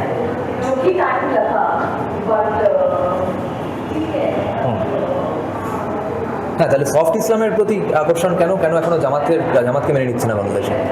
সফট ইসলামের প্রতি আকর্ষণটা হচ্ছে যে তাহলে বাংলাদেশের ইকোনমিটা হ্যাম্পার্ড হবে। আচ্ছা, কারণ কমপ্লিট ইসলামিক কন্ট্রোলে চলে গেলে, পলিটিক্যাল কন্ট্রোলে চলে গেলে মহিলারা ক্ষতিগ্রস্ত হবে। আজকে যেই পর্যায়ে বাংলাদেশের মধ্যবিত্ত বা নিম্ন মধ্যবিত্ত সমাজ চলে গেছে, মহিলারা সর্বক্ষেত্রে কাজ করে। ইভেন সৌদি আরব বা মিডল ইস্টেও কিন্তু মহিলা উইমেন লেবার কিন্তু ওরা এক্সপোর্ট করে। এবং বাংলাদেশে যে লার্জেস্ট বা বিগেস্ট যে এক্সপোর্ট আর্নিং যে সেক্টর আরএমজি, রেডিমেড গার্মেন্টস, তার 70 থেকে 80% লেবার তো উইমেন।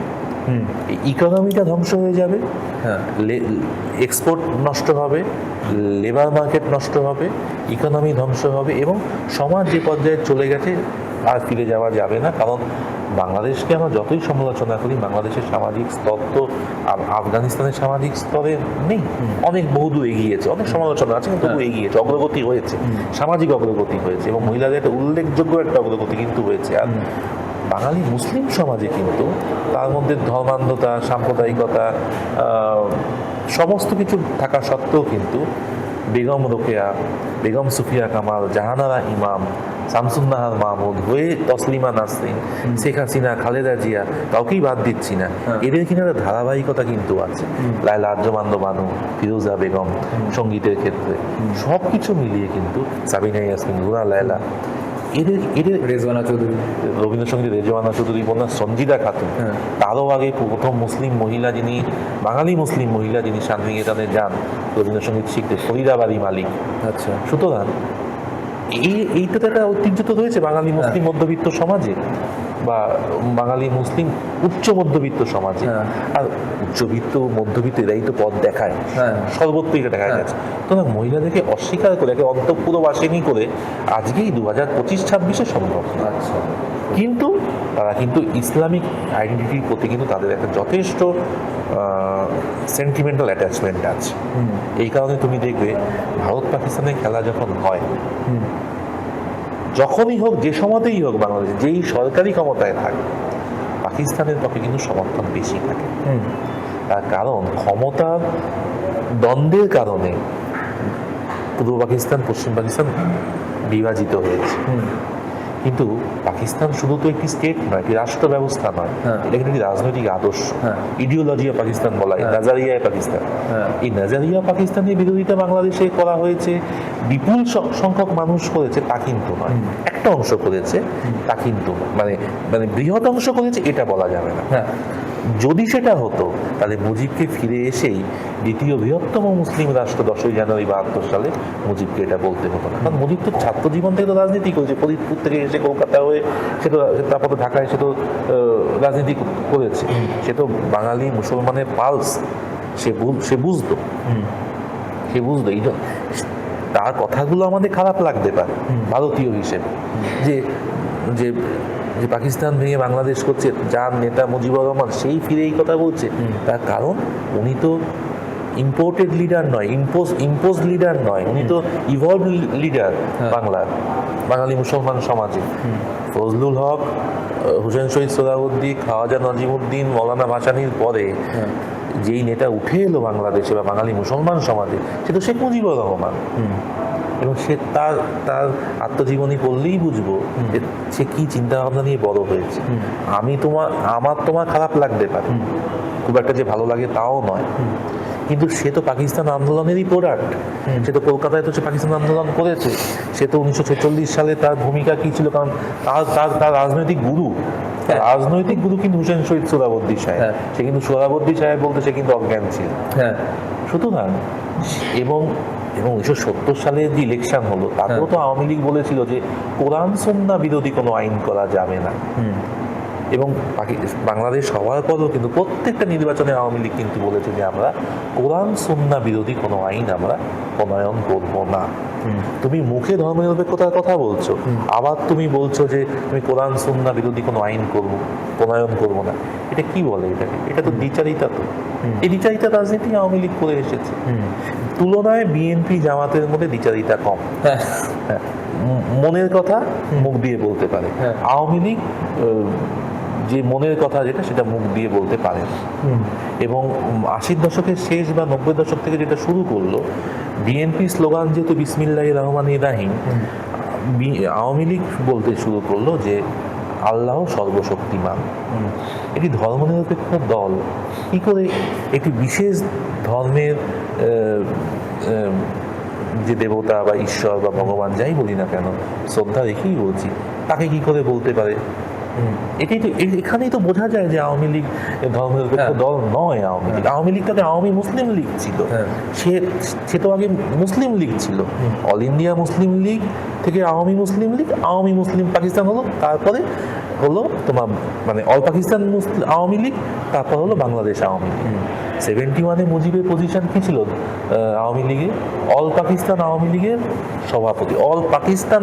সভাপতি ছিলেন শেখ মুজিবুর রহমান, আর জেনারেল সেক্রেটারি ছিল কামরুজ্জামান। সুতরাং আওয়ামী লীগ মুসলিম লীগেরই একটি বামপন্থী অংশ বলা যায়, একটি লিবারেল অংশ বলা যায়। কিন্তু এরা সবাই মুসলিম লীগ। এমনকি বাঙালি মুসলিম সমাজে যারা বামপন্থী আন্দোলনে এসেছে, তাদেরও কিন্তু ব্যাকগ্রাউন্ড মুসলিম লীগ, এক্সেপ্ট তুমি আমাদের কমিউনিস্ট পার্টি মুজাফফর আহমেদ কে তুমি বাদ দিতে পারো, সে মুসলিম লীগ করে। কিন্তু সেও কিন্তু বঙ্গীয় মুসলমান সাহিত্য সমিতির সেক্রেটারি ছিল। বঙ্গীয় মুসলমান সাহিত্য সমিতি এই নামটাই তো বলে দেয় যে কি দৃষ্টিভঙ্গি থেকে সাহিত্য চর্চা সেখানে হয়। এটাই হচ্ছে আমার বক্তব্য। দেখো ভারত তো অনেক বড় দেশ, ভারত বহুমাত্রিক এবং দেশ এবং গণতন্ত্র টানা প্র্যাকটিসড হয়ে আসছে ভারতবর্ষে। প্রত্যেকটা গভর্নমেন্টে ট্রান্সফার অফ পাওয়ার কিন্তু হচ্ছে পিসফুলি, এবং সংবিধান এবং সাংবিধানিক কাঠামোগুলো এত স্ট্রং, এবং কতগুলো ব্যাপারে ফরেন পলিসি বলো, ন্যাশনাল সিকিউরিটি পলিসি বলো, এই সমস্ত জায়গাতে ডেসপাইট এভরিথিং মেইন পলিটিক্যাল ফোর্সগুলোর মধ্যে এমন একটা আন্ডারস্ট্যান্ডিং ইভলভ আউট করেছে যে বিচ্ছিন্নভাবে কে কী হলো, কে কী হলো তাতে তাতে কোনো রকম ক্ষতি, সাময়িক হয়তো কিছু ক্ষতি করতে পারে কিন্তু বৃহৎ কোনো ক্ষতি করতে পারবে না। এরা কিন্তু জামাতি ইসলামী নয়, এরা কিন্তু জামাতি উলেমায়ে-হিন্দ। এরা কিন্তু পাকিস্তান আন্দোলনে কিন্তু বিরোধিতা করেছে, এরা কিন্তু পাকিস্তান আন্দোলনকে কিন্তু সমর্থন করে।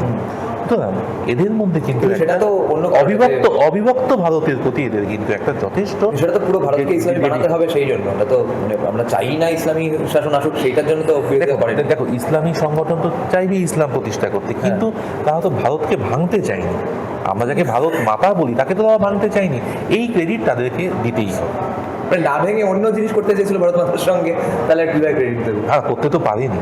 তারা তো ভারতের সংবিধান ভাড়ার জন্য তার ক্রেডিট দেওয়া যায় না, ভারতের সংবিধান, না ক্রেডিট হচ্ছে আমাদের ক্রেডিট, রাইট। এবং আমাদেরও দেখো, আমাদেরও যারা যে সমস্ত মুসলিম যারা রয়ে গেল তারা তারা কিন্তু সবাই যে মানে ভারতকে ভাঙতে চায় কখনোই না, তাদের মধ্যে যথেষ্ট একটা ন্যাশনাল তো চাই না অবশ্যই, না চায় না। তার কারণ হচ্ছে যে প্রজেক্ট অফ পাকিস্তান ফেল করেছে, ইকোনমিক্যালি ফেল করেছে, রিলিজিয়াসলিও ফেল করেছে, শিয়া সুন্নি বিরোধ, বালুচ এথনিক্যালি ফেল করেছে, বালুচ বেরিয়ে যেতে চাইছে, আওয়ামী লীগ নন মুসলিম ডিক্লেয়ার করা হয়েছিল, মুজাহিরদের মুহাজিরদের যারা পাকিস্তানের জন্য অবিভক্ত ভারতের জমি বাড়ি সব চাকরি ত্যাগ করে যারা ব্যবসা বাণিজ্য ছেড়ে যারা পশ্চিম পাকিস্তানে গেল বা পূর্ব পাকিস্তানে গেল, তাদের সাথে কি ব্যবহার করেছে পাকিস্তানি রাষ্ট্র। সুতরাং দেশ ভাগ একটা ক্যাটাস্ট্রফি, এই দেশ ভাগকে সমর্থন, এটা অন্য আলোচনা, তবু আমি বললে আমি বললাম। স্যার, এবার বাংলাদেশের যা মাইনরিটি তাদের মধ্যে আমি তিনখানা সেকশনের আলাদা আলাদা করে আপনাকে জিজ্ঞেস করছি যে এদের কার কি ভবিষ্যৎ, কার কি করণীয়, ঠিক আছে? এক হচ্ছে মোটামুটি উচ্চ মধ্যবিত্ত আপার কাস্ট বাঙালি, নমশূদ্ররা এবং ট্রাইব জনজাতি চাকমা, এই তিনজনদের আলাদা আলাদা করে কি করণীয় এবং কি তারা আশা করতে পারে? তুমি খুব সুন্দর করে ক্যাটেগরাইজ করেছো। বৌদ্ধরা মূলত হচ্ছে তোমার চট্টগ্রাম পার্বত্য চট্টগ্রামের অধিবাসী, তারা মূলত হিল ট্রাইবস। এই হিল ট্রাইবদের সাথেও মুজিব কিন্তু খুব খারাপ ব্যবহার করেছে। 72 সালে উনি মানবেন্দ্র নারায়ণ লারমা এমএন লারমাকে বলেছিল, বা এমএন লারমার নেতৃত্বে যখন একটি প্রতিনিধি দল শেখ মুজিবকে একটি ডেপুটেশন দিতে আসে, তার দাবিনামা পেশ করতে আসে, উনি বলেছিলেন তোরা সব বাঙালি হয়ে যায়। উনি খুব স্নেহময় মানুষ ছিলেন ব্যক্তিগতভাবে, কিন্তু ওনার একটা স্বভাব ছিল সবাইকে তুই তুকারি করে কথা বলতে, সবাইকে চট করে আপন করে দিতেন। মানবেন্দ্র নারায়ণ লারমা 1970-এ ইলেক্টেড, উনি তোমার member of provincial assembly east Pakistan, ওই হিল ট্রাইবসের লিডার, ইলেক্টেড লিডার, তাকে উনি বলছেন তোরা সব তুই তুকারি করে নিয়ে কথা বল, অশ্রদ্ধা করেছিল। এবং পাকিস্তানের 56-এর সংবিধানে কিন্তু ওদের অটোনমিটা ছিল, রিজিওনাল অটোনমিটা ছিল। 62 সংবিধানে আইয়ুব খানের আমলে প্রথমে ছিল, তারপরে তুলে দেওয়া হয়। বাংলাদেশ কিন্তু কোনো রকম কোনো সেফগার্ডস তাদের জন্য রাখলো না, এবং মানে মুজিবের শেষের থেকেই কিন্তু ওখানে কিন্তু বেঙ্গলি সেটেলমেন্ট শুরু হয়, যাতে ডেমোগ্রাফিটাকে যাতে চেঞ্জ করে দেওয়া যায়। এবং জিয়াউর রহমানের আমলে সেটা কিন্তু মানে সেই নিয়ে এখনো চলছে। আজকে তো প্রায় তোমার বেঙ্গলি মুসলিম পপুলেশন প্রায় 50 হয়ে গেছে, আর 45-50 তো হয়ে গেছে। এবং শান্তি চুক্তি তো 97 সালে হয়েছিল ঠিকই, কিন্তু বিএনপি এই যে নির্বাচিত হয়ে এলো বিএনপি কিন্তু তার ম্যানিফেস্টোতে বলেছে, এবারও বলেছে যে আমরা কিন্তু পিস অ্যাকর্ড, পার্বত্য চট্টগ্রাম শান্তি চুক্তিকে আমরা কিন্তু রিঅ্যাসেস করবো, রিইভ্যালুয়েট করবো। তারা কিন্তু বলেনি যে আমরা পুরোটা ইমপ্লিমেন্ট করবো। সুতরাং ঐতিহাসিকভাবে দেখতে গেলে বিএনপি কিন্তু সংখ্যালঘুদের সাথে ধর্মীয় হতে পারে বা এথনিক মাইনরিটিস হতে পারে, ব্যবহার কখনোই ভালো করে, কোনো দিনও ভালো করে। আর তুমি এটা বলছিলে যে হিন্দু বাঙালি, আপার কাস্ট বাঙালি, লোয়ার কাস্ট বাঙালি এবং ট্রাইবাল, তিনজনের কি করণীয়? ট্রাইবালরা তো ম্যাক্সিমাম থাকে পার্বত্য চট্টগ্রামে, সেটা বলে দিলাম। তাই মানে হিল ট্রাইবস যারা আছে, যারা মূলত বুদ্ধিস্ট, কিছু হিন্দু আছে, কিছু অ্যানিমিস্ট আছে, এবং কিছু খ্রিস্টানও হয়েছে। যাই হোক, তারা মূলত হিল ট্রাইবস। এদের একটা ভালো দিক হচ্ছে যে এরা এখনও ডেমোগ্রাফিক মেজরিটিটা লস করলেও তারা কিন্তু ডেমোগ্রাফিক যেটাকে বলে প্লুরালিটি, এটা তারা কিন্তু রক্ষা করতে পেরেছে। আজও কিন্তু বুদ্ধিস্টরা কিন্তু 45 এরকম, আচ্ছা। আর হিন্দু বাঙালি কিন্তু 10% আছে পার্বত্য চট্টগ্রামে। আচ্ছা। 44 আর 10 তুমি যোগ করো 54, তার মানে নন মুসলিমরা কিন্তু মেজরিটি ওখানে, রাঙামাটি, খাগড়াছড়ি, রাঙামাটি, বান্দারবনে। আর প্লেইং ট্রাইবস যারা আছে তাদের অবস্থা খুব খারাপ, তাদের জমি দখল হয়েছে, তারা বিতাড়িত হয়েছে, এবং তাদের উপর নানান ধরনের আক্রমণ হওয়ার ফলে যেটা হয়েছে, তারা অনেকেই হিন্দু বাঙালি সমাজের সাথে মিশে গেছে। হ্যাঁ। আর নয়তোবা অনেকে মাইগ্রেট করে হিন্দু বাঙালির মতো ময়মনসিংহ, সিলেট অঞ্চলের ট্রাইব, গারো, হাজং, রাভা, কোচ, এরা মেঘালয়তে চলে গেছে, আসাম মেঘালয়তে চলে গেছে।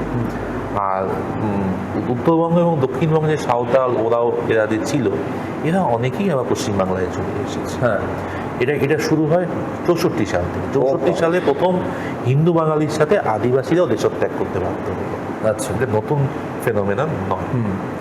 আর হিন্দু বাঙালির কথা বলি, তাহলে বিএনপি আসলে কি এবার ওরা শান্তিতে থাকতে পারবে, না ভয় থাকতে হবে?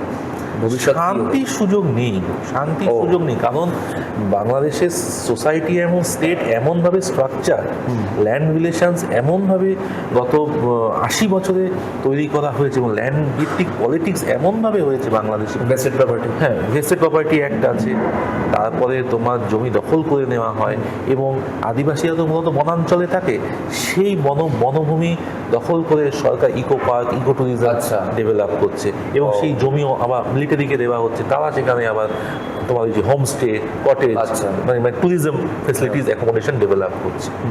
এটা পার্বত্য চট্টগ্রামে হয়েছে তো, প্রচুর জমি দখল হয়ে গেছে তাদের। আচ্ছা। আর্মি ক্যান্টনমেন্ট করেছে, ক্যাম্প করেছে, আচ্ছা। ট্যুরিজম, ইকো ট্যুরিজমের নামে, গ্রিন ট্যুরিজমের নামে জমি দখল হয়ে গেছে। এগুলো হয়েছে বাংলাদেশে। আর হিন্দু বাঙালির কথা বলি, এখনো প্রায় 1.5 কোটির অধিক হিন্দু বাঙালি আছে, কিন্তু দেখো বেশিরভাগই তো মাইগ্রেট করে পূর্ব বাংলা ছেড়ে চলে এসেছে। হ্যাঁ। তারা পড়ে আছে। আপার কাস্ট কথাটা তুমি যখন আনলে, আপার কাস্টটা বেশি নেই, মূলত কিন্তু আছে বাংলার তথাকথিত আপার লোয়ার। তো সেভাবে বলতে খারাপ লাগে, আমি বলতে চাইও না, কিন্তু আমাদের সোশ্যাল হায়ারার্কি যে স্কেল আছে, সেই অনুযায়ী যারা লোয়ার হয়, তারাই এখন কিন্তু মানে ফার্স্টলি মেজরিটি এবং the Hindus in Bangladesh. Chowdhury, Saha পদবীধারী যারা জেনারেল আছে, ব্যবসা বাণিজ্যে কিছু আছে, তারা তো মোটামুটি সচ্ছল আছে। সচ্ছল, তারা কি মানে শান্তিতে থাকতে পারবে না? তাদেরকে চাঁদা দিতে হয়। মুসলমান ব্যবসায়ীদেরকেই চাঁদা দিতে হয়। হ্যাঁ। তো সেখানে হিন্দুরা তো নিউমারিক্যালি উইকার, তারা সেভাবে অর্গানাইজডও নয় না, বরঞ্চ হিল ট্রাইবসরা পার্বত্য চট্টগ্রামে এরা অর্গানাইজড। হ্যাঁ। এদের আর্মস ট্রেনিং আছে, এদের আর্মড অর্গানাইজেশন আছে, এবং এরা একটা জায়গাতে তারা কিন্তু গোষ্ঠীবদ্ধভাবে থাকে, পাহাড়টা তারা রাখতে পেরেছে অনেকটাই। যদিও সেটেলমেন্টের ফলে অনেকটা তারা ডেমোগ্রাফিক যে ডমিনেশন তারা হারিয়েছে, কিন্তু হিন্দু বাঙালি তো কোনো একটা জেলাতে তারা মেজরিটি নেই। 64 জেলার একটা জেলাতেও তারা মেজরিটি নেই, কোথাও 35%-এর বেশি নেই। সুতরাং তারা কিছুমাত্র পার্লামেন্টারি কনস্টিটিউয়েন্সিস বাদে তা কিন্তু খুব ক্রিটিক্যাল রোল প্লে করে না। 1 নম্বর, 2 নম্বর হচ্ছে তাদের নিউমেরিক্যাল স্ট্রেংথ তারা হারিয়েছে। খুলনা তো স্লাইটলি হিন্দু মেজরিটি ছিল ডিউরিং পার্টিশন, আজ তো 20% হয়ে গেছে। গোপালগঞ্জ, টুঙ্গিপাড়া, মানে মুজিবের জন্মস্থান, অ্যানসেস্ট্রাল হোম, যেখান থেকে শেখ হাসিনা বারবার নির্বাচিত হয়েছেন এমপি, টুঙ্গিপাড়া, কোটালীপাড়া, এগুলোতে একসময় হিন্দু মেজরিটি ছিল, আজ এগুলো সমস্ত তারা মাইনরিটি হয়ে গেছে। সুতরাং দেশত্যাগ একটা কারণ, লোয়ার বার্থরেট একটা কারণ। লোয়ার বার্থরেটের থেকেও মূল কারণ হচ্ছে দেশত্যাগ, গণহারে দেশত্যাগ হয়েছে। তবে তাদের ভবিষ্যৎ কি? এদের ভবিষ্যৎ তবে এখানে আমি একটা কথা বলি, 80 বছর যখন হতে চললো দেশ ভাগের, পরেও যখন একটা 1.5 কোটির অধিক দেশের বহু দেশের জনসংখ্যা কিন্তু কোটির নিচে, হ্যাঁ হ্যাঁ এরা কিন্তু একটা বিগ মেজরিটি, মানে সরি বিগ মাইনরিটি, এরা কিন্তু খুব হ্যাঁ, মানে সাইজেবল সিগনিফিকেন্ট সাইজেবল মাইনরিটি, মানে এর কখন তুমি ইগনোর করো, নিউমেরিক্যালি কিন্তু ইগনোরেবল নয় এরা, একটু মানে স্ক্যাটার্ড বলে, হ্যাঁ মানে স্ক্যাটার্ড মানে ডিসপার্সড বলে আমাদের অতটা ভিজিবল হয় না। হ্যাঁ।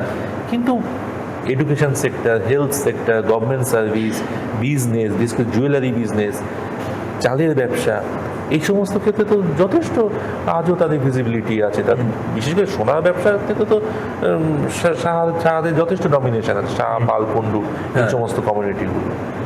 বৈদ্য কমিউনিটি আর প্রায় নেই বললেই চলে, ব্রাহ্মণ কমিউনিটিও খুব কমে গেছে, কায়স্থ খুবই কমে গেছে, মিডল কাস্ট আছে আর লোয়ার কাস্ট আছে।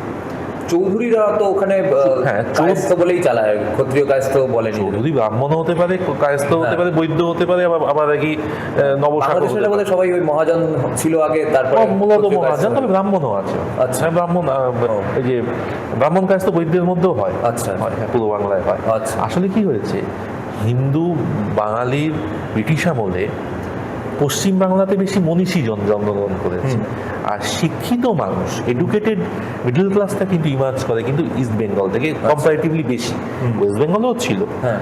এবং মহিলাদের এম্পাওয়ারমেন্টটা কিন্তু তুলনায় কিন্তু পূর্ববঙ্গের হিন্দু মধ্যবিত্তের মধ্যে বেশি হয় পশ্চিমবঙ্গের থেকে। বিভাগ পূর্ব বাংলার কথা আমি বলছি। হ্যাঁ।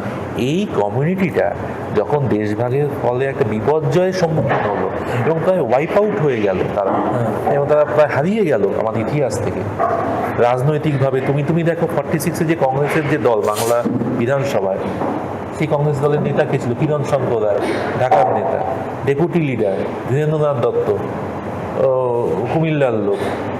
তো অবিভক্ত বাংলাতেও তো এদের ডমিনেশন যথেষ্ট ছিল। জ্যোতিবাবু, মুজফ্ফর আহমেদ, সব তো পূর্ব বাংলা।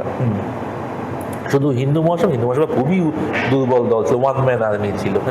শ্যামাপ্রসাদ হুগলি জেলা, হুগলি কলকাতার লোক, কিন্তু হিন্দু মহাসভা যথেষ্ট ভালো অর্গানাইজেশন ছিল। নোয়াখালীতে রাজেন্দ্রলাল রায়চৌধুরীকে তো হত্যাই করা হয়েছে হিন্দু মহাসভা নেতাকে।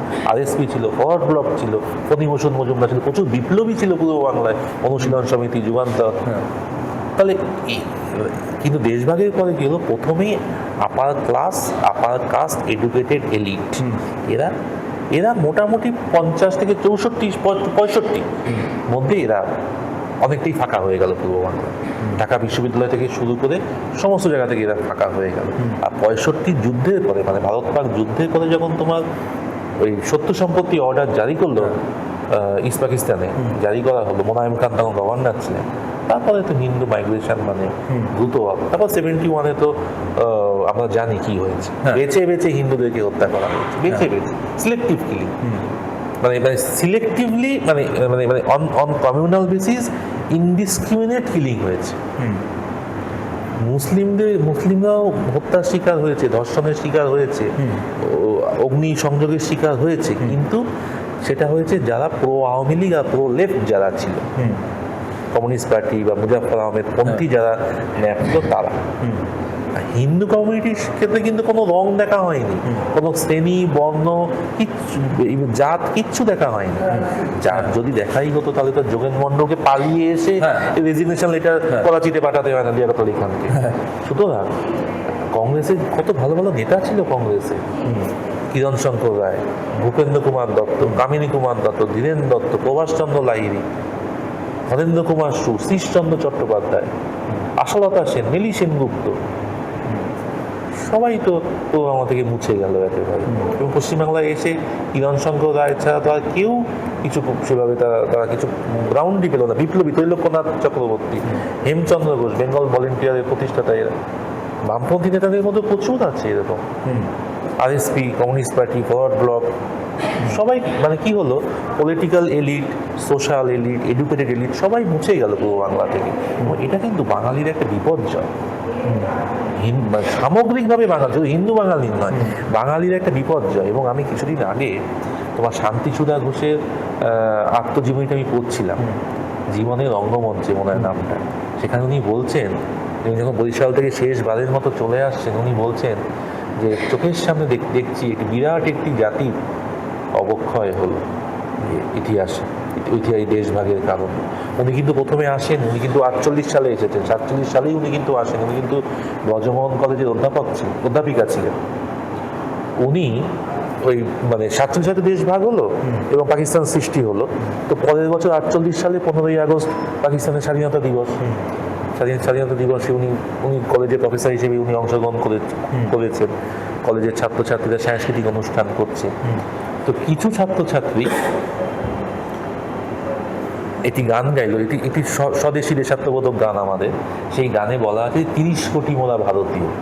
তো একজন উদীয়মান ছাত্র নেতা উঠে বলল, বাধা দিল যে 30 কোটি বলবেন না, 10 কোটি পাকিস্তানি বলুন। সেই নেতা কে ছিল জানো? মহিউদ্দিন আহমেদ। আচ্ছা, মহিউদ্দিন আহমেদ একসময় মুসলিম লীগ, আওয়ামী লীগ, ন্যাপ করে আবার আওয়ামী লীগ করেন, মুজিবের খুব ঘনিষ্ঠ। এবং 1950-এ বরিশালের রায়টে বরিশাল শহরে তার একটা প্রত্যক্ষ ভূমিকা ছিল এবং তাকে বলা হতো পিস্তল মহিউদ্দিন। তার মেয়ে শাম্মী আহমেদ, ডক্টর শাম্মী আহমেদ, এখনও আওয়ামী লীগের পলিসি মেকিং লেভেলে আছেন, একবার এমপিও মনে হয় হয়েছে। এই হচ্ছে this is the history of Awami League. এবার জামাত বিরোধী হয়ে কোন দিকে ঠেলবে দেশকে বা বিএনপিকে? কোনো দিকে তো ঠেলবেই। জামাত যেহেতু Islamist party, Islamic fundamentalist group, জামাতের নেতৃত্বে যে অপোজিশন অ্যালায়েন্সটা হয়েছে, এরা আওয়ামী লীগকে ফিরতে দেবে না, এরা ইন্ডিয়া সেন্ট্রিক ফরেন পলিসি হতে দেবে না, এরা ভারতের সাথে ঘনিষ্ঠতা চাইবে না, এরা ইন্দো বাংলাদেশ রিলেশনশিপ নর্মালাইজ হোক চাইবে না, এবং এরা কখনোই শেখ হাসিনার প্রত্যাবর্তন বা আওয়ামী লীগের সক্রিয় অবস্থান বাংলাদেশের রাজনীতি এরা কোনো অবস্থাতেই মেনে নেবে না। এবং বিএনপির মধ্যেও কিন্তু একটা অংশ যেহেতু যথেষ্ট ভারত বিরোধী এবং সাম্প্রদায়িক মনোভাবাপন্ন, তারাও কিন্তু within BNP strong pressure group হিসেবে কিন্তু তারেকের ওপর কাজ করবে। আমার প্রশ্ন হচ্ছে যে জামাত যে এইগুলো হতে দেবে না বা ওদেরও স্পেসিফিক কিছু দাবি দেওয়া থাকবে, তো ওদের এই হতে দেবে না ইত্যাদি ওদের দাবিগুলো কতটা মানা হবে? মানে ওরাও কি হল্লা করলেই করতে দেওয়া হবে, না তখন কি হঠাৎ করে এবার উদারপন্থী হয়ে পড়বে বিএনপি? না, এই ব্যাপারটা হচ্ছে যে বাংলাদেশে তো সংবিধানটা পরিবর্তন হবে, কারণ এই নির্বাচনটা কিন্তু শুধুমাত্র কিন্তু সংসদীয় নির্বাচন নয়, এটা কিন্তু একটা সংবিধান সংশোধনের মানে কনস্টিটিউশনাল রিফর্ম কাউন্সিল গঠন করারও, রিফর্ম কাউন্সিল বা রিফর্ম অ্যাসেম্বলি করারও কিন্তু নির্বাচন। এবং এটা ম্যান্ডেটরি যে 180 দিনের মধ্যে কিন্তু জুলাই চার্টার ইমপ্লিমেন্ট করতে হবে। এবং জুলাই চার্টার যেহেতু রেফারেন্ডামে হ্যাঁ জিতে গেছে, মানে জুলাই চার্টারের পক্ষে হ্যাঁ জিতে গেছে, সেখানে বিএনপি বাধ্য থাকবে, বাউন্ড টু ইমপ্লিমেন্ট। আরেকটা জিনিস হচ্ছে যে আপার চেম্বার হবে, এবং আপার চেম্বার হচ্ছে পিআর প্রপোর্শনাল রিপ্রেজেন্টেশনের মাধ্যমে হবে। সেখানে তো ভোটের ডিফারেন্স কত? জামাত মনে হয় 40-র কাছাকাছি আর বিএনপি 50-র কাছাকাছি। তার মানে প্রায় 40% সিট জামাত আপার হাউসে থাকবে। আপার হাউসটা প্রপোজড হচ্ছে 100টা সিট, তার মানে 40টা সিট থাকবে, বিএনপি 50টা থাকবে, আর 10টা তো আদার্স থাকবে। মানে 100টার মধ্যে 40টা সিট যদি জামাত ব্লকে থাকে, তাহলে বিগ অ্যান্ড মানে সাইজেবল সিগনিফিকেন্ট অপোজিশন। তো এই অপোজিশনকে ইগনোর তো কখনোই করা যাবে না। আরেকটা জিনিস হচ্ছে যে আওয়ামী লীগ নেই বলে আওয়ামী লীগের ভোট, হিন্দু ভোট, মহিলা ভোট, লিবারেল মুসলিমদের ভোট বিএনপি পেয়েছে। কিন্তু বিএনপি কোর ভোট কিন্তু সরে গেছে অনেকটা জামাতে। জামাত 40% উঠলো কি করে? আওয়ামী লীগ নেই বলে আওয়ামী লীগের ভোটটা বিএনপিতে ট্রান্সফার্ড হয়েছে। বিএনপির কোর ভোট, যেটা পুরনো মুসলিম লীগ পন্থী ভোট, সেই অ্যান্টি আওয়ামী লীগ মুসলিম লীগ পন্থী ভোট, ওই ভোটটা কিন্তু জামাতে ট্রান্সফার হয়েছে। কারণ হিস্টোরিক্যালি তো বিএনপি আর জামাতের ভোট ব্যাংকটা তো সেম, একটা সফট একটা হার্ড, এই যার তো কোনো তফাৎ নেই। সুতরাং বিএনপিকে আগামীতে রক্ষা করতে হলে কিন্তু তারেক রহমানকে কিন্তু মানে তারেক রহমানের আমি যেটুকুনি বুঝছি, আমি ভুলও হতে পারি, সেটা হচ্ছে যে সে কিন্তু খুব soft on India, soft on Awami League সে হতে পারবে না। হলে কিন্তু জামাত স্ট্রিট প্রোটেস্টে যাবে, স্ট্রিট ডেমনস্ট্রেশনসে যাবে, এবং জামাতের ইস্যুগুলো তো বিএনপিরও ইস্যু। তো বিএনপি কতখানি বিরোধিতা করবে?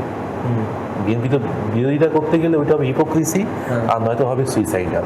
এটা মনে হয় না তারেক রহমানের পরে যে টায়ার অফ লিডারশিপ যেটা আছে, সেকেন্ড রাউন্ড অফ লিডারশিপ যেটা আছে, এত সিজন পলিটিশিয়ান, এরা মনে হয় না ওই পথে যাবে। For the sake of BNP. সুতরাং আমরা যে আশা করছি যে খুব ভালো সম্পর্ক হবে, স্ট্রাকচারালি তো বিএনপি তো অ্যান্টি ইন্ডিয়া, সে কত নিজেকে চেঞ্জ করবে। আমি এটা অ্যাকচুয়ালি লাস্ট প্রশ্ন হিসেবে জিজ্ঞেস করবো ভেবেছিলাম, কিন্তু এখন করে নিতে হবে, কনটেক্সটে আছি বলে, যে ট্র্যাজেক্টরি বাংলাদেশের তাহলে কোন দিকে? মানে একদিক থেকে আমি ভাবছিলাম যে বেশ সুখের খবর যে জামাত জিতলো না পুরোপুরি, কিন্তু তাহলে ওভারঅল একটা ওভারটার্ন উইন্ডো শিফটই এতটা হয়ে গেল যে আওয়ামী লীগ ইরেলেভেন্ট হয়ে গেল, আর এদিকে আওয়ামী লীগের ভোট বিএনপিতে, বিএনপির ভোট জামাতে, তা ওভারঅল তো ইসলামিফিকেশন হলোই। অবশ্যই, এবং সেটাই বোধহয় বাড়তে থাকবে। এবং ইসলামাইজেশনটা তো এই 5ই আগস্টের পরবর্তীতে বা 2026 নির্বাচনের পরে নির্বাচন থেকে শুরু হয়েছে তা তো নয়, এটা তো সেই 72 সাল থেকেই শুরু হয়েছে, পেট্রো ডলার এসেছে। এবং এটা তো অস্বীকার করার কিছু নেই যে বাংলাদেশ বা পূর্ব বাংলা বা অবিভক্ত বাংলা যাই বলি না কেন, এখানে একটা স্ট্রং তোমার ইসলামিক মুভমেন্টের ঐতিহ্য আছে। ওয়াহাবি আন্দোলন, ফরাইজি আন্দোলন, তরিকায় মোহাম্মদিয়ার আন্দোলন, যেটা তিতুমিরের আন্দোলন, খিলাফত। ফজলুল হক তো মুসলিম লীগের ছিলেন, তোমার ফাউন্ডিং মেম্বার ছিলেন। এই ফজলুল হকই তো পাকিস্তান প্রস্তাব উত্থাপন করেন। সবচেয়ে বেশি পপুলার এবং অর্গানাইজড মুসলিম লীগের অর্গানাইজেশন ছিল তো বেঙ্গলে, ব্রিটিশ ভারতে। সুতরাং বাঙালি মুসলিম সাইয়েদ আমির আলী, সৈয়দ আমির আলী তো উনি অবাঙালি, কিন্তু অবাঙালি বাট ফ্রম বেঙ্গল। অবশ্যই উনি সালিমুল্লাহ, মানে ওদের তো লেখাও অসাধারণ সরল। খাওয়াজা সলিমুল্লাহ, পার্টিশন তো প্রথম তো বেঙ্গলেই হয়। সৈয়দ আমির আলী তো প্রথম বলেন যে কংগ্রেসে জয়েন করার দরকার নেই, আমাদের নিজস্ব অর্গানাইজেশন দরকার। তাই তো ফলস্বরূপ তোমার মুসলিম লীগ হলো 1906 সালে। সৈয়দ আহমেদ খান অবশ্য উত্তরপ্রদেশে ছিলেন, নর্থ ইন্ডিয়া আপ কান্ট্রি মুসলিম ছিলেন। নবাব আব্দুল লতিফ ফরিদপুরে, যদিও অবাঙালি, কিন্তু এরা তো বাংলার পাবলিক ফিগার্স, বাঙালি মুসলিম সোসাইটি থেকে উত্থিত। এদের নামে তো আমার কলকাতার রাস্তা রয়েছে এখন, সৈয়দ আমির আলী এভিনিউ আছে। কারণ কি, সৈয়দ আমির আলী ইন্ডিয়াতে মুসলিম রেনেসার একজন, মুসলিম রেনেসা বা মডার্নাইজেশনের একজন বড় ফিগার আর কি এটা। আর দেখো, আরেকটা জিনিস আমি বলবো, প্রথম মুসলিম পলিটিক্যাল অর্গানাইজেশনও কিন্তু এই কলকাতাতে, মানে বাংলাতেই কিন্তু হয়। আমির আলী সাহেব প্রতিষ্ঠা করেন 77 সালে, মানে 1877-এ central Mohammedan national organization association বা সেন্ট্রাল ন্যাশনাল মোহামেডান অ্যাসোসিয়েশন। এরকম কংগ্রেস হয়েছে কবে? 1885। সুরেন ব্যানার্জি ইন্ডিয়ান অ্যাসোসিয়েশন করলো 1876-এ। তারও আগে ইন্ডিয়া লীগ করলেন শিশির কুমার ঘোষ 1875 সালে। আর মুসলিম Amir Ali central Mohammedan national association করলেন 1877 সালে। নবাব আব্দুল লতিফ করলেন 1863-তে মোহামেডান লিটারারি সোসাইটি। আচ্ছা। বঙ্গীয় সাহিত্য পরিষদ হলো 1893 সালে, আর বঙ্গীয় মুসলমান সাহিত্য সমিতি হলো 1911-তে। এবং 1911 এই যে 6 থেকে 11 তখনই তো বাংলা বিভাজিত হয়ে গেল। পলিটিক্যালি হলো, জিওগ্রাফিক্যালি হলো এবং কমিউনালি হয়ে গেল। হিন্দুরা প্রায় সবাই বিভাজনের বিরুদ্ধে স্বদেশী আন্দোলনে ঝাঁপিয়ে পড়ল। মুসলিম কমিউনিটি বিয়ারিং ফিউ মানে প্রমিনেন্ট ফিগার্স, আবদুল্লাহ রসুল সহ, লিয়াকত হোসেন সহ, এদেরকে বাদ দিলে এন্টায়ার মুসলিম সোসাইটি কিন্তু বিভাজনের পক্ষে গেল 1906 সালে। তারই তো টাটা পাকিস্তান মুভমেন্ট, খিলাফত আন্দোলন বা পাকিস্তান আন্দোলন। পাকিস্তানের অংশ যতদিন ছিল তোমার পূর্ব বাংলা, ইস্ট বেঙ্গল, পাকিস্তান বিরোধী কোনো আন্দোলন তো দেখা যায়নি। অনেক প্রগতিশীল বামপন্থী বুদ্ধিজীবীও পাকিস্তান সরকারের সহযোগিতা করেছে। অনেক ধর্ম লিবারেল, সেকুলার, লেফটিস্ট ইন্টেলেকচুয়াল রাইটাররাও কিন্তু পাকিস্তানের পক্ষে। আর তাদের তো মাথায় ওটা সবসময় ঘুরছিল যে ভারতে থাকলে তো সেই বর্ণপ্রথার বাইরে আর কিছু হবেই না, বর্ণপ্রথা এবং মাইনরিটি হয়ে যাবে, এটা তো অবশ্যই ছিল। এবং 1965 যে ভারত পাক যুদ্ধ হলো, সেটাকে কেন্দ্র করে সেপ্টেম্বরে, সেটাকে কেন্দ্র করে যে ইউফোরিয়া উঠলো, মুসলিম ইউফোরিয়া হলো পাকিস্তানে, সবচেয়ে বেশি ছিল ঢাকাতে। পশ্চিম পাকিস্তান থেকে ঢাকাতে অনেক বেশি ছিল। সুতরাং জিন্না খুব পপুলার। জিন্নাকে নিয়ে বহু বাঙালি মুসলিম কবি সাহিত্যিকরা কবিতা রচনা করেছে। বেগম সুফিয়া কামালের মতো কবিও প্রায় একাধিক কবিতা রচনা করেছেন মোহাম্মদ আলী জিন্নার ওপর। সুতরাং এদের ইতিহাস এটা, আমি বলছি না ইতিহাসটা ডার্ক হিস্ট্রি, কিন্তু আমাদের রিয়েল হিস্ট্রিটা জানা দরকার। বাংলাদেশকে নিয়ে খুব বেশি আশা, ভরসা, স্বপ্ন, আকাঙ্ক্ষা রাখা উচিত হবে না। Bangladesh Muslim majority country, Islamic country, কারণ state religion Islam, Islamic foundation আছে, সুতরাং ইসলামিক অর্গানাইজেশন অফ ইসলামিক কোঅপারেশনের OIC member, full fledged member 74 থেকেই। তো সে ইসলামিক রিয়ালিটিকে সে অস্বীকার করতে পারে না, সে মুসলিম ওয়ার্ল্ড থেকে সে বিচ্ছিন্ন হতে পারে না, তারও কিছু কনস্ট্রেন্টস আছে, কম্পালশনস আছে, সব কিছু মাথায় রেখেই আমাদেরকে চলতে হবে। আমাদের ন্যাশনাল সিকিউরিটি, আমাদের এই যে ইলিগাল ইমিগ্রেশনের আমরা ভিকটিম হয়েছি, আমাদের মানে বাংলাদেশের মাটি কখনোই যেন ইনসার্জেন্সরা ব্যবহার করতে না পারে নর্থ ইস্টকে ডিস্টেবিলাইজ করার জন্য, ইস্টার্ন ইন্ডিয়াকে ডিস্টেবিলাইজ করার জন্য, এবং মিলিটেন্সি যেন ডেভেলপ না করে, সেটাই আমাদের দেখতে হবে। আর ইকোনমি, আমাদের যে ইনভেস্টমেন্টগুলো যেগুলো আছে সেটা যেন রক্ষিত হয়, এটাই আমরা দেখি। তারেক রহমানকে নিয়ে আপনার প্রেডিকশন কি, কাজকর্ম কেমন হবে? তারেক রহমানকে নিয়ে প্রেডিক্ট করাটা খুব কঠিন। তবে আমার মনে হয় যে 17 বছর তো বিদেশে ছিলেন, এবং খুব সুখের কারণে উনি তো দেশত্যাগ করেননি। 2006-07 সাল নাগাদ উনি দেশত্যাগ করেন, আর্মির প্রেশারেই দেশত্যাগ করেন, এবং শোনা যায় যে একটা মুচলেখা দিয়েই দেশত্যাগ করেছিলেন যে রাজনীতি আর করবেন না। নিশ্চয়ই আবার বাংলাদেশ মিলিটারি বা বাংলাদেশের যে এস্টাবলিশমেন্ট আছে, ডিজিএফআই, এনএসআই, এদের আর্মি বা বিউরোক্রেসি, এদের সাথে একটা সমঝোতা করেই হয়তো উনি আবার ফিরে এসেছেন। এই 17 বছর আমার মনে হয় উনি, আমি তো ওনার বক্তব্য তো অনেক বছর ধরেই তো শুনি, আমার মনে হয় ওনার মধ্যে উনি একটা ট্রান্সফরমেশন এনেছেন। ওনার যে ইমেজটা ছিল 1 থেকে 6, যে হাওয়া ভবন, করাপশান, প্যারালাল গভর্নমেন্ট, মিলিটেন্সিকে এনকারেজ করা, এবং মানে কোনো ডেভেলপমেন্টাল ভিউজ নয়, শুধুমাত্র করাপশান, এবং পলিটিক্যাল ম্যানিপুলেশন অ্যান্ড ম্যানুভারিং, এইগুলো থেকে উনি, আমার মনে হয় উনি বেরিয়ে এসে একটা ভালো ইমেজ তৈরি করছেন এবং সচেষ্ট থাকবেন। আর বয়সও তো হয়েছে, এখন 60-এর কাছাকাছি বয়স, 60 পেরিয়ে গেছেন, কারণ 65 সালে জন্ম, 60+ আমার মনে হয় উনি ম্যাচিওর হয়ে ফিরে এসেছেন। Islamic reality, Islamic world, Islamic লবিকে অস্বীকার করতে পারবেন না, ওটাকে স্বীকার করে নিয়ে উনি হয়তো একটা ব্যালেন্স করে মতো দেশটা চালানোর চেষ্টা করবেন, সেটাই আমার মনে হয়। স্যার, তাহলে আপনার কাছে লাস্ট প্রশ্ন হচ্ছে যে এটা আমার পার্সোনাল কৌতূহল একে ফজলুল হককে নিয়ে, যে উনি কি ধর্মীয় মানে গোড়া মুসলিম ছিলেন কি ছিলেন না? শেরে বাংলা ছিলেন, আবার তো শুনেছি যে স্যার আশুতোষ মুখার্জি মানে নিজের ছেলের মতোই ভালোবাসতেন ওনাকে, শ্যামাপ্রসাদ মুখার্জির তো মানে বন্ধু ছিলেনই, ওনার ক্যাবিনেটেও ছিলেন শ্যামাপ্রসাদ। তো উনি মানুষ হিসাবে কেমন ছিলেন? দেখো, পলিটিক্যাল আইডেন্টিটি মানে পার্সোনাল লাইফ আমি বলতে পারবো না, তো পলিটিক্যালি দেখো, একে ফজলুল হক কিন্তু তোমার মুসলিম লীগের ফাউন্ডার মেম্বার 1906। এই একে ফজলুল হক কিন্তু বেঙ্গল কাউন্সিল মুসলিম পার্টি করেন 1920-এর দশকে। এই ফজলুল হক কিন্তু তোমার 40 সালে লাহোর প্রস্তাবের উত্থাপক, মানে যেটা পাকিস্তান রেজলিউশন 1940-এ। এই ফজলুল হকের তো দীর্ঘদিনের প্রায় অর্ধ শতাব্দীরও বেশি একটা পলিটিক্যাল কেরিয়ার ওনার। উনি তো জিন্না সিনিয়র, কিন্তু উনি জিন্না সিনিয়র ছিলেন, এবং জিন্না মুসলিম লীগে জয়েন করেন 1913 সালে। উনি কিন্তু ফাউন্ডার মেম্বার 1906 সালে।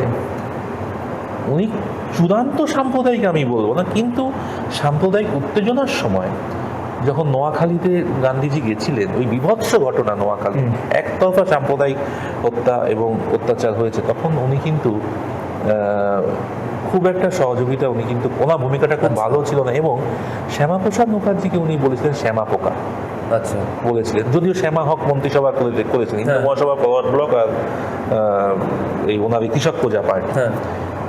কিন্তু উনি যখন মুখ্যমন্ত্রী বা প্রধানমন্ত্রী হলেন মুসলিম লীগের সাথে জোট করে, উনি তো রিজার্ভেশন, ধর্মের ভিত্তিতে রিজার্ভেশন চালু করলেন বেঙ্গল গভর্নমেন্টের চাকরিতে, পুলিশে, তারপর ক্যালকাটা ইউনিভার্সিটির ক্ষমতাটাকে খর্ব করে, যেই আশুতোষ মুখোপাধ্যায় ক্যালকাটা ইউনিভার্সিটির প্রাণ পুরুষ বলা যায়, সেই কলকাতা বিশ্ববিদ্যালয়কে দুর্বল করার জন্য উনি বোর্ড অফ সেকেন্ডারি এডুকেশন আনলেন, এবং কলকাতা বিশ্ববিদ্যালয়ের যে লোগো ছিল, সি লেখা ছিল, পদ্ম, সেটাকে চেঞ্জ করা হলো। সুতরাং এবং উনি আরেকটা জিনিস, উনি 20 দশকে এটি কলেজ করার জন্য উনি উদ্যোগ নেন, মানে উনি সরকারকে আবেদন করেন, সরকারের উপর নিবেদন জানান যে কলকাতায় একটি কলেজ প্রতিষ্ঠা করতে হবে, সরকারি কলেজ। যেই কলেজটির নাম হচ্ছে এখন মৌলানা আজাদ কলেজ, মৌলানা আবুল কালাম আজাদের কলেজ। 1925 সালে তখন বাংলার গভর্নর ছিলেন লর্ড লিটন। উনি একে ফজলুল হক, স্যার আব্দুর রহিম, সুরাবর্দীর শ্বশুর, এরা মিলে তারপরে ঢাকা বিশ্ববিদ্যালয়ের অন্যতম প্রতিষ্ঠাতা নবাব আলী চৌধুরী বগুড়া বা টাঙ্গাইলের, আমি এই মুহূর্তে ভুলে যাচ্ছি, নবাব আলী চৌধুরী, এরা বললো কলেজ করতে হবে, কিন্তু কলেজের নামকরণ হলো ইসলামিয়া কলেজ, অরিজিনাল নাম ওটা ইসলামিয়া কলেজ। এই যে ধর্মকে আনা শিক্ষায়, জেনারেল এডুকেশনেও নামটা ইসলাম, এটা ধর্মকে আনা হলো, এটা কিন্তু যদিও সব ধর্মের ছেলেমেয়েরাই পড়তে পারতো তা না, কিন্তু হিন্দু কলেজ তো প্রেসিডেন্সি কলেজ হয়েছে, রূপান্তর হয়েছে। কিন্তু একে ফজলুল হক, সে তো 19th সেঞ্চুরি ঘটনা, উনি তো 20th সেঞ্চুরিতে এসে উনি ইসলামিয়া কলেজের দাবি করছেন। এবং উনি যখন মুখ্যমন্ত্রী ছিলেন, যখন উনি বাংলাতে মুখ্যমন্ত্রী মুসলিম লীগের সাথে জোট করে অন্যান্য প্রদেশগুলোতে কংগ্রেস সরকার, তখন উনি একটি কথা বলেছিলেন যে অন্যান্য রাজ্যে যদি, অন্যান্য প্রদেশে, তখন প্রদেশ বলা হতো, কংগ্রেস যদি অত্যাচার করে মুসলিম সংখ্যালঘুদের ওপর, তাহলে আমিও কিন্তু এখানকার এই প্রদেশে যারা সংখ্যালঘু অর্থাৎ হিন্দুদের ওপর আমিও কিন্তু এর প্রতিশোধ নেব। এরকম কথা উনি কিন্তু বলেছিলেন। এবং সবচেয়ে বড় হচ্ছে যে উনি কিন্তু তোমার পাকিস্তান প্রস্তাব উনি উত্থাপন করেন, এবং সেখানে উনি বলেন যে দুটি পাকিস্তান হবে, নর্থ ওয়েস্টে আর ইস্টে। সেটা যদিও দুটো হয়নি, একটাই হলো, পরবর্তীকালে আবার দুটোই এখন ওটাই রিয়ালিটি। নামে কিছু যায় আসে না, নামে এটা আবুল মনসুর আহমেদ সাহেব বলেছিলেন যে আমরা পূরবীরা, মানে ইস্টার্নরা নয় বাংলাদেশ নাম দিয়েছি, ওরা ওয়েস্টার্নার্সরা নয় পাকিস্তান নাম দিয়েছে, তাতে কি হয়েছে, বাংলাদেশ হচ্ছে লাহোর প্রস্তাবের অ্যাকচুয়াল ইমপ্লিমেন্টেশন। এটা তো উত্থাপন তো করেন একে ফজলুল হক। তবে এটা ছাড়াও ওনার অসাম্প্রদায়িক দিকও আছে। উনি একবার খুব আবেগপ্রবণ মানুষ ছিলেন, খুব প্রচণ্ড আবেগপ্রবণ মানুষ ছিলেন। এই আবেগের কারণে উনি একসময় খুব চরম সাম্প্রদায়িক কথাও বলতেন, আবার চরম অসাম্প্রদায়িক কথাও বলতেন। 54 সালে উনি যখন যুক্তফ্রন্ট নির্বাচিত জয়ী হলো, উনি মুখ্যমন্ত্রী হলেন পূর্ব বাংলার, উনি কলকাতায় এলেন, ডাক্তার দেখাতে এলেন, মহাজাতি সদনে ওনাকে সংবর্ধনা দেওয়া হলো। উনি নিউ ইয়র্ক টাইমসে একটা ইন্টারভিউ দিলেন, কলকাতাতে উনি বললেন যে দুই বাংলা যদি আবার এক হয়ে যায়, এবং বিধান রায়ের খুব বন্ধু। আচ্ছা, তো আবেগে ওনাকে একটা গণসংবর্ধনা দেওয়া হয়েছিল এই মহাজাতি সদন। উনি বললেন যে দুই বাংলা কেন আলাদা থাকবে, আমাদের কৃষ্টি ভাষা সবই এক, আমরা আবার যদি এক হয়ে যাই। এই অভিযোগে কিন্তু ওনার সরকারকে, অন্যতমই এটা অভিযোগ ছিল, ওনার সরকার কিন্তু বরখাস্ত করা হলো। আচ্ছা, সুতরাং বর্ণময় একটা চরিত্র একে ফজলুল হক, কিন্তু ভারতের স্বাধীনতা আন্দোলনে কোনো ভূমিকা নেই। স্বাধীনতার জন্য এদের কোনো ভূমিকা নেই, না গান্ধীবাদী পথ নিয়েছে, না বিপ্লবী পথ নিয়েছে, না বামপন্থী পথ নিয়েছে। এরা কোনো স্বাধীনতার জন্য এরা আন্দোলন করে। এরা মূলত তোমার identity politics, peasant politics, interest based, pressure based পলিটিক্সই এরা করেছে কলোনিয়াল বেঙ্গল। তাহলে আর একটা লাস্ট প্রশ্ন করতেই হবে এই কন্টেক্সটে, সেটা হচ্ছে যে এই সাইদ আমির আলী, একে ফজলুল হক, এরা তো উচ্চশিক্ষিত প্রচণ্ড। অবশ্যই। তো এবার মানে আমি তো সাইদ আমির আলীর লেখা পড়েছি, সাভারকার লেখা পড়েছি, আমার মনে হয় এদের দুজনের লেখা ইংলিশ লিটারেচার, ইংলিশ গ্রামারের ক্লাসরুমে পড়ানো যেতে পারে, এত অসাধারণ জাস্ট লেখে, ধারণা নয় বাদ দিলাম। তো এরা এতটা উচ্চশিক্ষিত হয়ে ওদের সত্যি মনে হয়েছিল যে ইসলামের ভিত্তিতে দেশ চালাবো, খুব ভালো চলবে দেশটা? সত্যিই মনে হয়েছিল, কারণ এই যে আমাদের দেশে, আমাদের অবিভক্ত ভারতের যে এলিট মুসলিম যারা আছে না, এরা তো বেসিক্যালি এরা উর্দু ভাষী, এবং খুব হাইলি পার্সিয়ানাইজড একটা উর্দু তারা বলে, শায়রি, বিরিয়ানি, শেরওয়ানি জগতে এই যে, এবং তাদের অ্যানসেস্টার রুটসটা কিন্তু টার্কো আফগান। এই কারণে তারা কখনোই ভাবতে পারে না যে মানে কি বলবো, মানে বলতেও খারাপ লাগে, কিন্তু এদের মধ্যে সেপারেটিস্ট চিন্তা ভাবনাটা ছিল। তো উচ্চশিক্ষিতটা, মানে উচ্চশিক্ষাটা পুরোপুরি ফেল, তাহলে ওটা বাইপাস করে প্যারালালি একটা ব্রেনের কম্পার্টমেন্টালাইজেশন। দেখো এখানে একটা কথা বলি, এখন উচ্চশিক্ষিত হলেই যে একটি মানুষ সবসময় অসাম্প্রদায়িক, এরা তো উদারবাদের পাঠ কম পড়েনি, করেছে ইউরোপিয়ান লিবারালিজমের পাঠটা নিয়েছে, এবং উনি তো মারাই যান লন্ডনে, সৈয়দ আমির আলী। কিন্তু পরেও কিন্তু তারা কিন্তু সেপারেটিস্ট একটা চিন্তা ভাবনা তাদের মধ্যে ছিল।